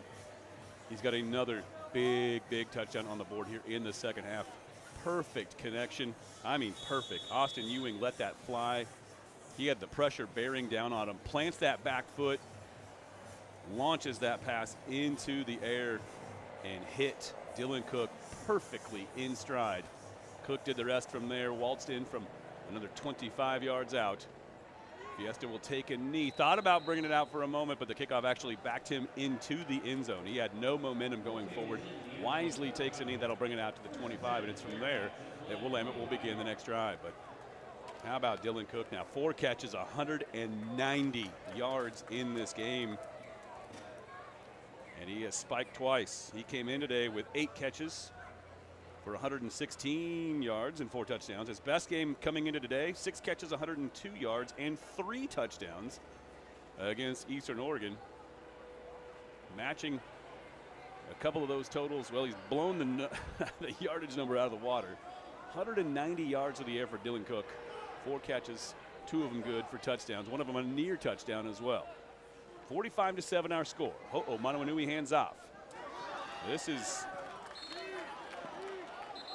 Hooper on the carry. Kahil Cooper, 5'7", transfer from San Jose State. He's a graduate senior for this Bearcats team. A penalty marker on the field.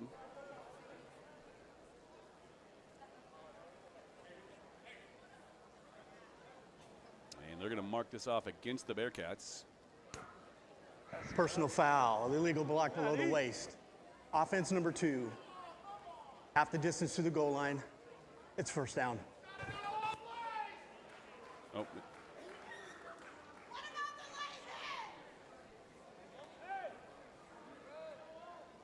So they will mark that penalty off against Willamette. That's a 15-yard penalty.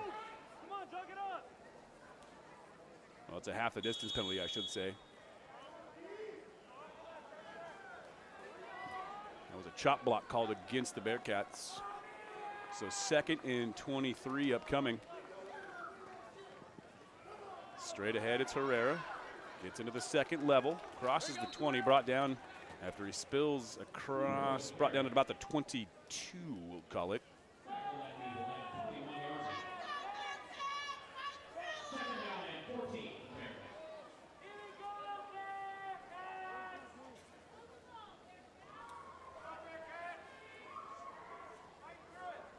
second and quite a ways to go yet for the Bearcats. Call it 2nd and 15. We're about the 21.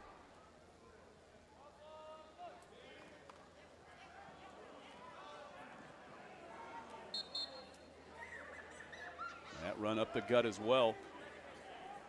Not much space to operate. Maybe a yard on that carry. And it's 3rd and 13 for the Bearcats.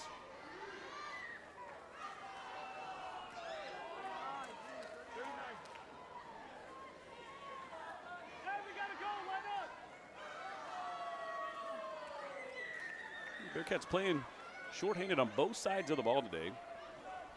Tyler Epifanio not with the team today. He's a former Whitworth guy. A little mix-up in the backfield. That pass tipped. It's actually caught by Fiesta after it was deflected at the line of scrimmage. Fiesta stays with it, but not able to muster much yardage. Once he hauls it in, and the Bearcats will be forced to punt on 4th and long. So Epifanio not with the team. Also a late scratch today. Starting tight end Luke Seymour unavailable. As of Wednesday, he was still a go, but not dressed. Defensive side of the ball for the Bearcats. No Dom Corrado today. Key piece of their defensive backfield. Not available. They played in all 4 games and have made several plays for this team.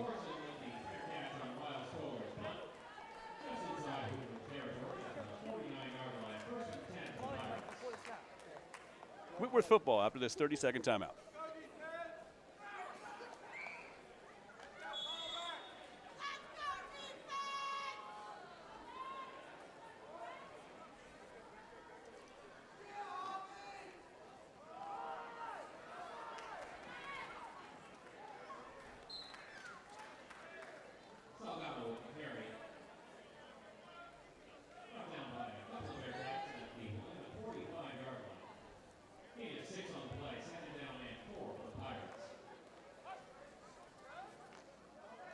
Well, on first down, it was Luis Salgado on a 6-yard gain into Bearcats territory. So 2nd and 4 upcoming for the Pirates here at the Bearcats 45. Dropping back is Austin Ewing. Finds a safety valve underneath. It's Luis Salgado. Wrestles a couple of Bearcat defenders out of bounds. Rides them with him. Injured Bearcat down on the Whitworth side of the field. Quite see who that is. Well, with trainers coming across, we'll take another quick break. We'll be right back.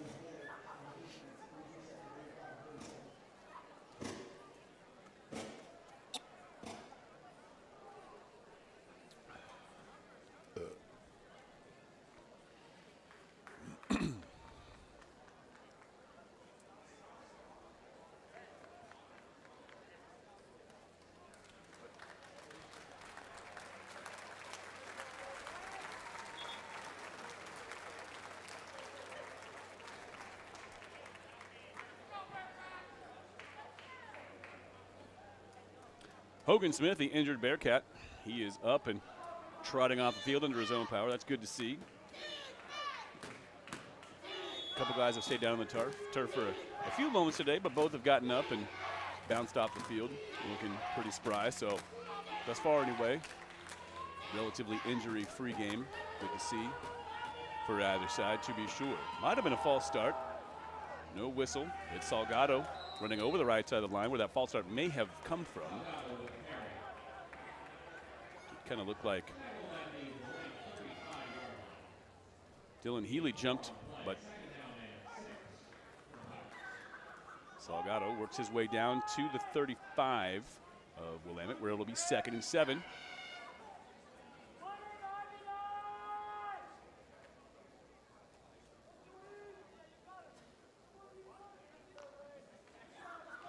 Hines takes the handoff. Oh, coughs up the football. Willamette says they have it. We'll see. You know what's funny? Whitworth did not have to run a play there. And I believe Whitworth just turned it over. There was 15 seconds left on the clock. That's the last play of the third quarter, and it actually brings up kind of an interesting story about something that happened in Whitworth's game last week. We'll talk about that on the other side of the break. Fourth quarter action coming up on the other side of this commercial timeout.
So that Solo Hines turnover at the end of the third quarter brings up kind of a funny story. They did not have to run a play there. Whitworth could have just let the play clock lapse, and they would have had the ball in the same spot of the field over here.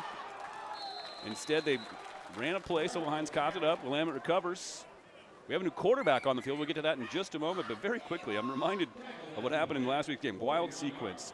PLU, with under 50 seconds left in the first half, scores on a 95-yard touchdown, then forces a 3-and-out from Whitworth, gets the ball back.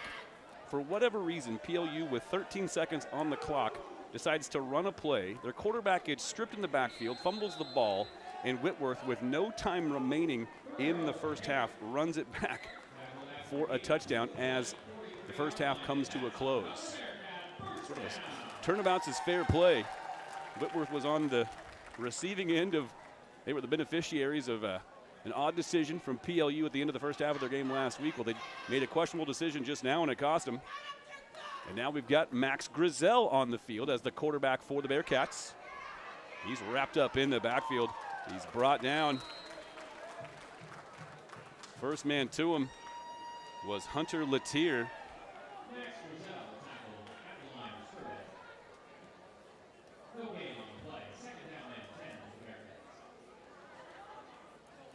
And no gain on that play, so 2nd and 10 upcoming for the Bearcats. Max Grizel now on the field. He's a 5'11 freshman from Park City, Utah. Interim head coach Tim Rude telling me they've got confidence in both Ho'o Manawanui and Max Grizel. Grizel 14 of 24 on the season, 115 yards, 1 touchdown, 2 interceptions. He handles the quarterback duties for at least the first drive of the fourth quarter, maybe the rest of it, we'll see. Hands it off there. That's Herrera on the carry. Bottled up after a gain of 2.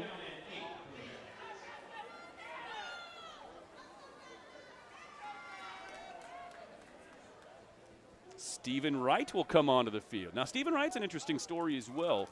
We called his name a lot last season, but he's been kind of the odd man out of the rotation in the backfield for the Bearcats in 2024. He was the 2nd leading rusher on this team a year ago, but has not seen a lot of the field so far this season. He lines up behind Grizel here. Grizel across the middle. That pass popped up in the air. It falls between 4 different Whitworth defenders, one of whom got a hand on the ball. It was intended for Nick Goff. A little behind him. And on 4th and 8, the punt unit will return to the field for the Bearcats.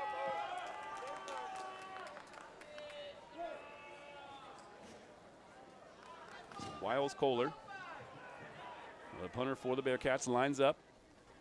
Riley Morrison back deep. It's blocked, and it's taken back. My goodness. I believe the man that blocked it is the man taking it back.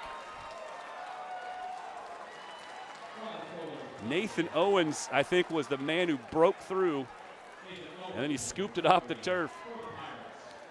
So Whitworth scoring points every which way they can. They've done it through the air. They've done it on the defensive side of the ball, and there the special teams unit blocks the punt. And Nathan Owens takes it back about 33 yards for another Whitworth touchdown. They're over the half-century mark. They lead at 51-7, 12:21 left in the ballgame. Snap, hold is good, and Bone stays perfect on the season. 7 more extra points for him. He's now 22 of 22. We'll be right back.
Special teams touchdown for Whitworth. They now lead it 52-7. They block the punt, return it for a touchdown. 2 defensive touchdowns, 1 on special teams. Short kick. Actually fielded about the 28-yard line by Orion Woods, a linebacker, and one of the up men for the Bearcats. Ball pops free, but well after the whistle is blown. Bodies all over the turf. Let's hope everyone's okay. It looks like they are. So an unsuspecting Orion Woods winds up losing about 3 yards. Reeled that in right around the 27, 28-yard line. Gets backed up to the 25, and it's from there that Max Grizel will come back onto the field for his second series of the game. Stephen Wright back there in the backfield with him. Elijah Romero and Nick Goff will split to the wide side. One receiver here to the left, with LaPlante lined up as a tight end. Now a little trips formation to the left after the motion. Grizel hit as he throws. It's picked, and that one's going back. Omari Williams, who got the start at corner today in the place of the injured Josh Lawson, read the quarterback's eyes, stepped in front of the receiver. Grizel was hit as he let it go. And it's a pick 6 this time for Whitworth. This Whitworth defense is something else. Very strong unit. They just play. They play to the whistle. They play through the whistle. They put a hat on you. They make plays. The 3rd defensive touchdown of this game for the Pirates.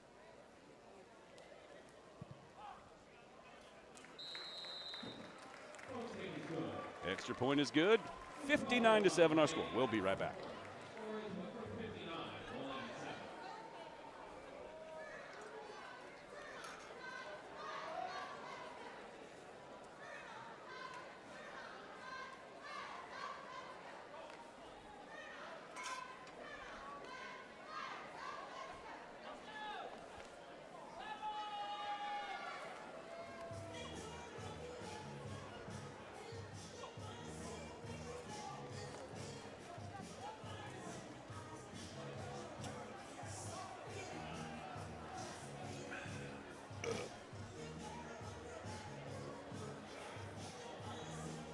$59-7 our score, just over 12 minutes left in the contest.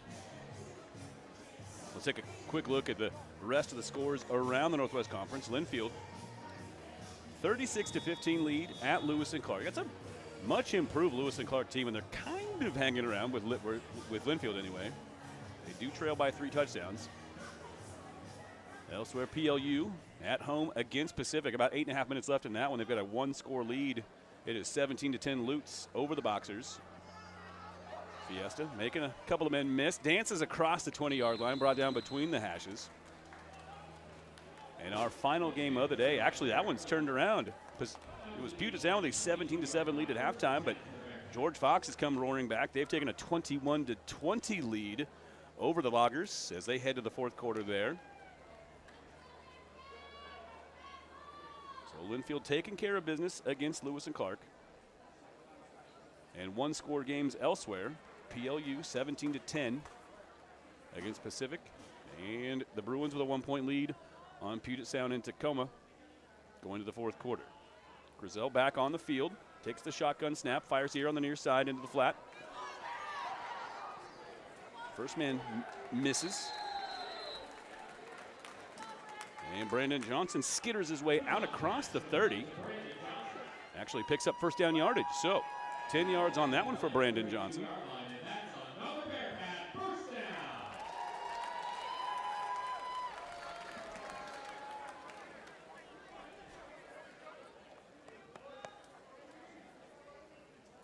Bearcats with a fresh set of downs.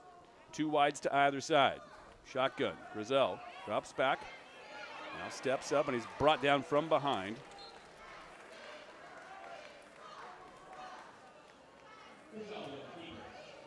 Getting a look at some second unit guys for Whitworth.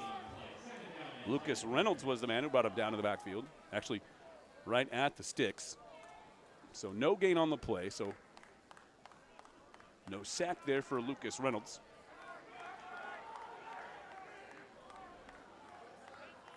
Grizel now with Steven right behind him.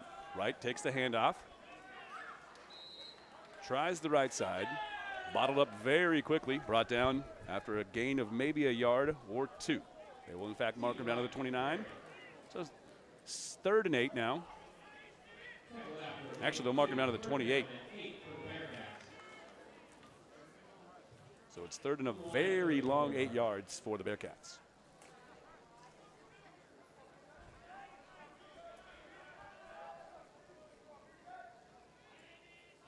Grizel on 3rd down. Drops back, looks left, fires this way. That one in and out of the hands of a defender.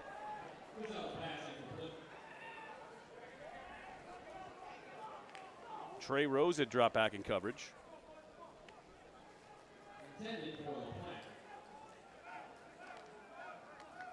And on 4th and 8, Willamette will elect to punt. So looking ahead for the Bearcats.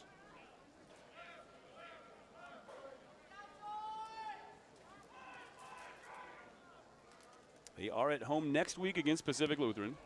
They'll then travel just up the road a piece to play George Fox in Newburgh before returning home at the end of the month to play Puget Sound. So after starting the season with 4 road games, 3 of the next 4 are at home, including, of course, today's home opener.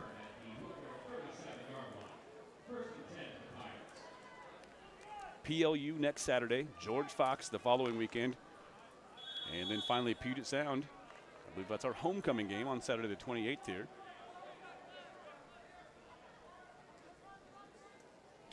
Getting a look at a different quarterback for Whitworth here as well. It's Renat Mamakanyan taking the snap.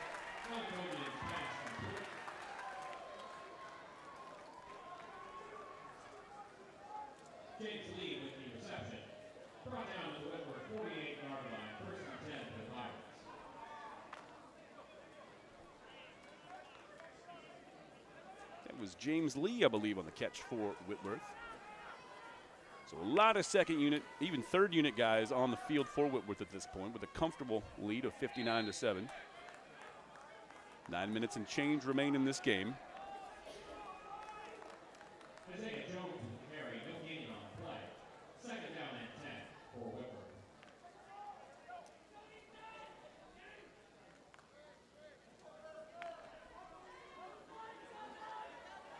No gain and a nice tackle a moment ago. For the Bearcats, Ride Raj. Mamakanyan rolls to his right. Has a man in the flat, coming back for it. That is Cade Conklin on the catch. He's a Spokane native. He hauls one in, and that'll move the chains for Whitworth. Ball set down at the 38-yard line of Willamette. 8.5 minutes to play. This was a 14-7 game at one point. About midway through the second quarter, Willamette had been moving the ball very, very well on their first few drives.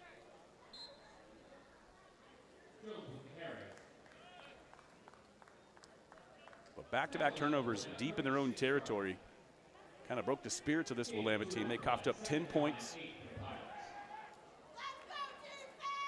in the span of about 35 seconds to the Pirates after back-to-back turnovers. And here in the second half, it has been all Whitworth. 24-7 at halftime, 32 more points. I get 35 more points, excuse me, my math is not good. 35 more points here on 5 touchdowns for the Pirates in the second half. Commanding 59-7 lead. Be a happy trip back to Spokane. Still cannot get over this weather. Well over 80 degrees here in this first weekend of October. It was, of course, hotter yesterday. If you were in the Salem area, you know that it was close to 90. It's about 90 down on the field, I would imagine. As making a man miss, but getting met. That's Michael Workman. Big collision in space. He holds onto the ball, actually keeps his feet and keeps working his way upfield. Michael Workman, another Spokane native, and a transfer from the University of Idaho. And he'll give, with that effort, Whitworth a fresh set of downs. Under 7 minutes to play.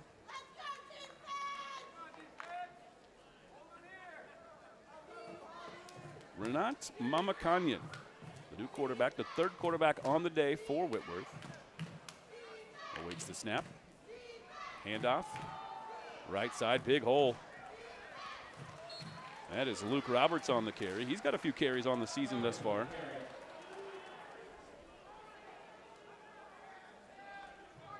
That was carry number 9 on the season for Luke Roberts. He'll step aside for the time being. And Isaiah Jones will line up in the backfield. New tight end on the field for Whitworth, Kenyon Coleman. Heavy formation to the near side of the field.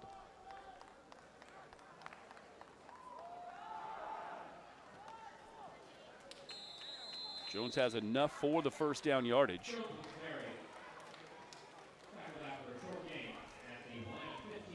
As he was wrapped up by Javi Rodriguez flying down the line to make the play.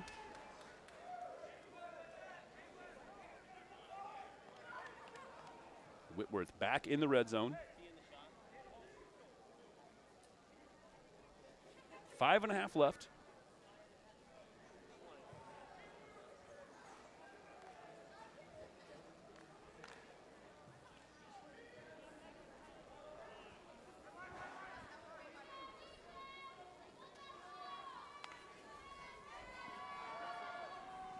This is Luke Roberts on the carry. He has stood up just across the line of scrimmage, still fighting his way forward. Not much doing. That was 1 yard and a cloud of dust. Roberts dropped at the 14, picked up 1, steps off, replaced on the field for this play by Isaiah Jones. Mama Kanyan motions a man across. That's Kenyon Coleman. Jones on the carry, tripped up inside the 10. Somersaults his way across the numbers. They'll mark him down at the 8. Just shy of the 8, in fact. They'll mark it down right halfway between the 8 and the 9.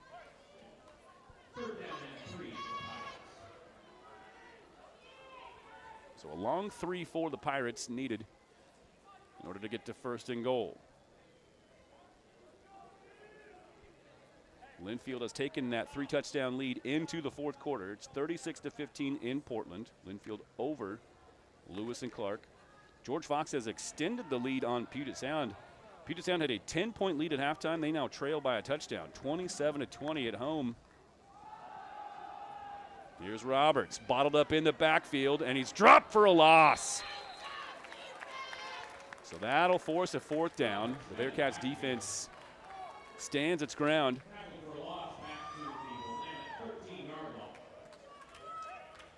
And the field goal unit will come on for the Pirates on 4th and 9. So great pursuit. Good nose for the ball on that one.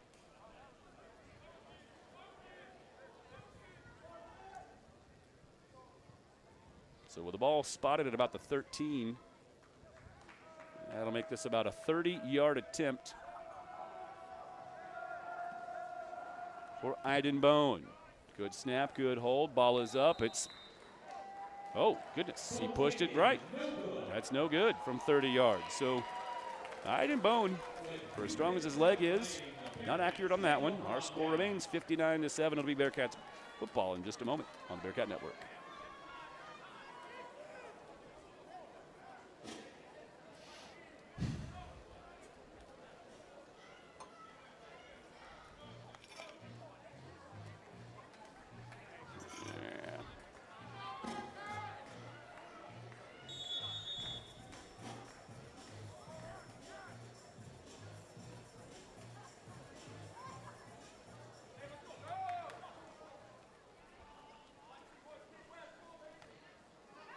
Grizel takes the snap, fires down the seam. He had a man, but threw it well up and out of the reach of the intended receiver.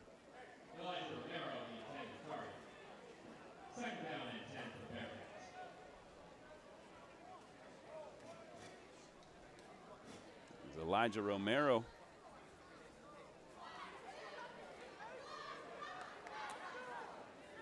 On that route. He stays on. 2 receivers to the right side. Stephen Wright inside carry. Drop behind the line of scrimmage. Loss of 1. Well, Stephen Wright and Joe Castillo were the 2 lead backs for this Bearcats offense a season ago. Castillo has graduated out of eligibility. But Stephen Wright, at least to this point in the season, passed on the depth chart by guys ahead of him. Gabe Herrera, chief among them, as well as the San Jose State transfer, Cahill Hooper. Grizel takes the snap, drops, looks right, has some pressure closing down from behind, able to get it away. That pass incomplete.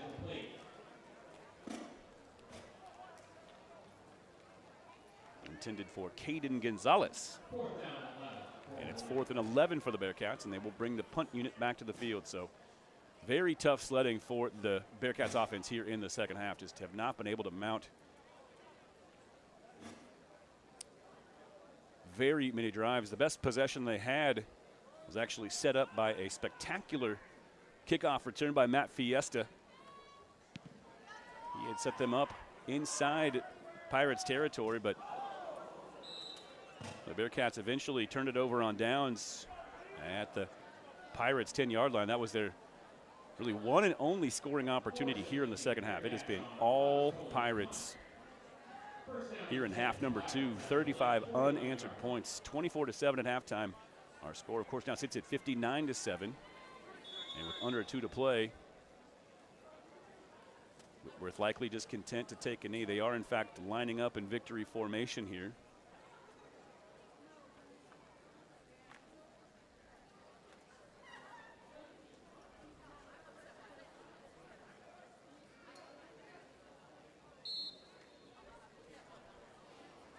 And there is knee number 1. Player takes a knee for the Pirates. Second down. So Ryan Blair is back on the field to take the knee for the Pirates. Tough way to have your rushing total dragged down. But I'm sure Ryan Blair is just fine with it when he looks up at that scoreboard and sees that crooked number that his squad has thrown on the board here in Salem today. Tough outing for the Bearcats. But again, what a brutal way to start the league portion of your schedule. You get the two head and shoulders best, like above everyone else. Linfield, of course, everyone's looking up at them. But this Whitworth team comes in undefeated today, and we saw every piece of evidence as to why that is. They do it in all phases of the game. They scored on offense, they scored on defense, and they scored on special teams here today. This is a very good Pirates team. Now, if you look all the way down the road, it will be Whitworth and Linfield squaring off at the end of the season. That game they could both go undefeated if they both run the table. How about Linfield and Whitworth in the season finale? That could be a fun one. One final knee, that will do it. 59-7 will be our final score here this afternoon. Very hot afternoon here in Salem. It was Whitworth who was hot all day. They win going away 59-7. We'll be right back.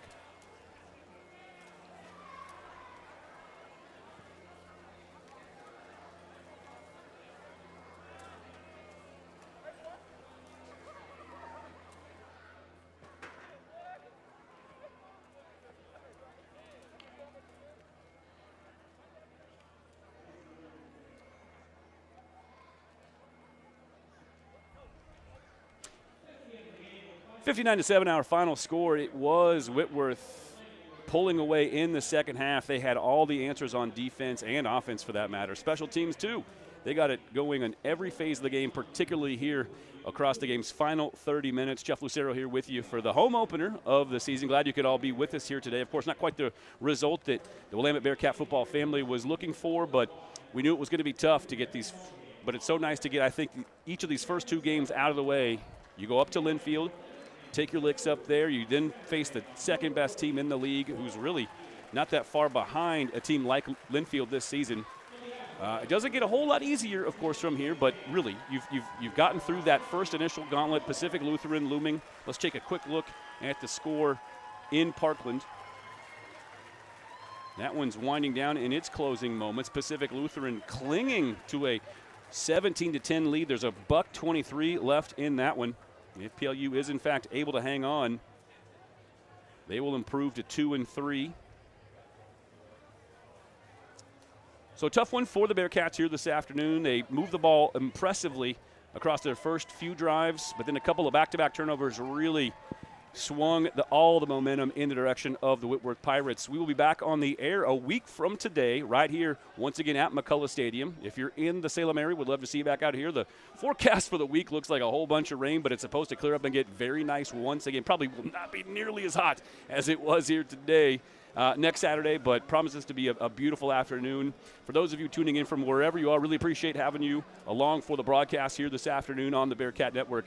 We'll see you in 1 week. We'll get the kickoff pregame show rolling for you at about 12:45 next Saturday afternoon. We'll see you then, folks. On behalf of everyone here at Willamette in the athletic department, Jeff Lucero signing off until next Saturday afternoon. Bye, everybody.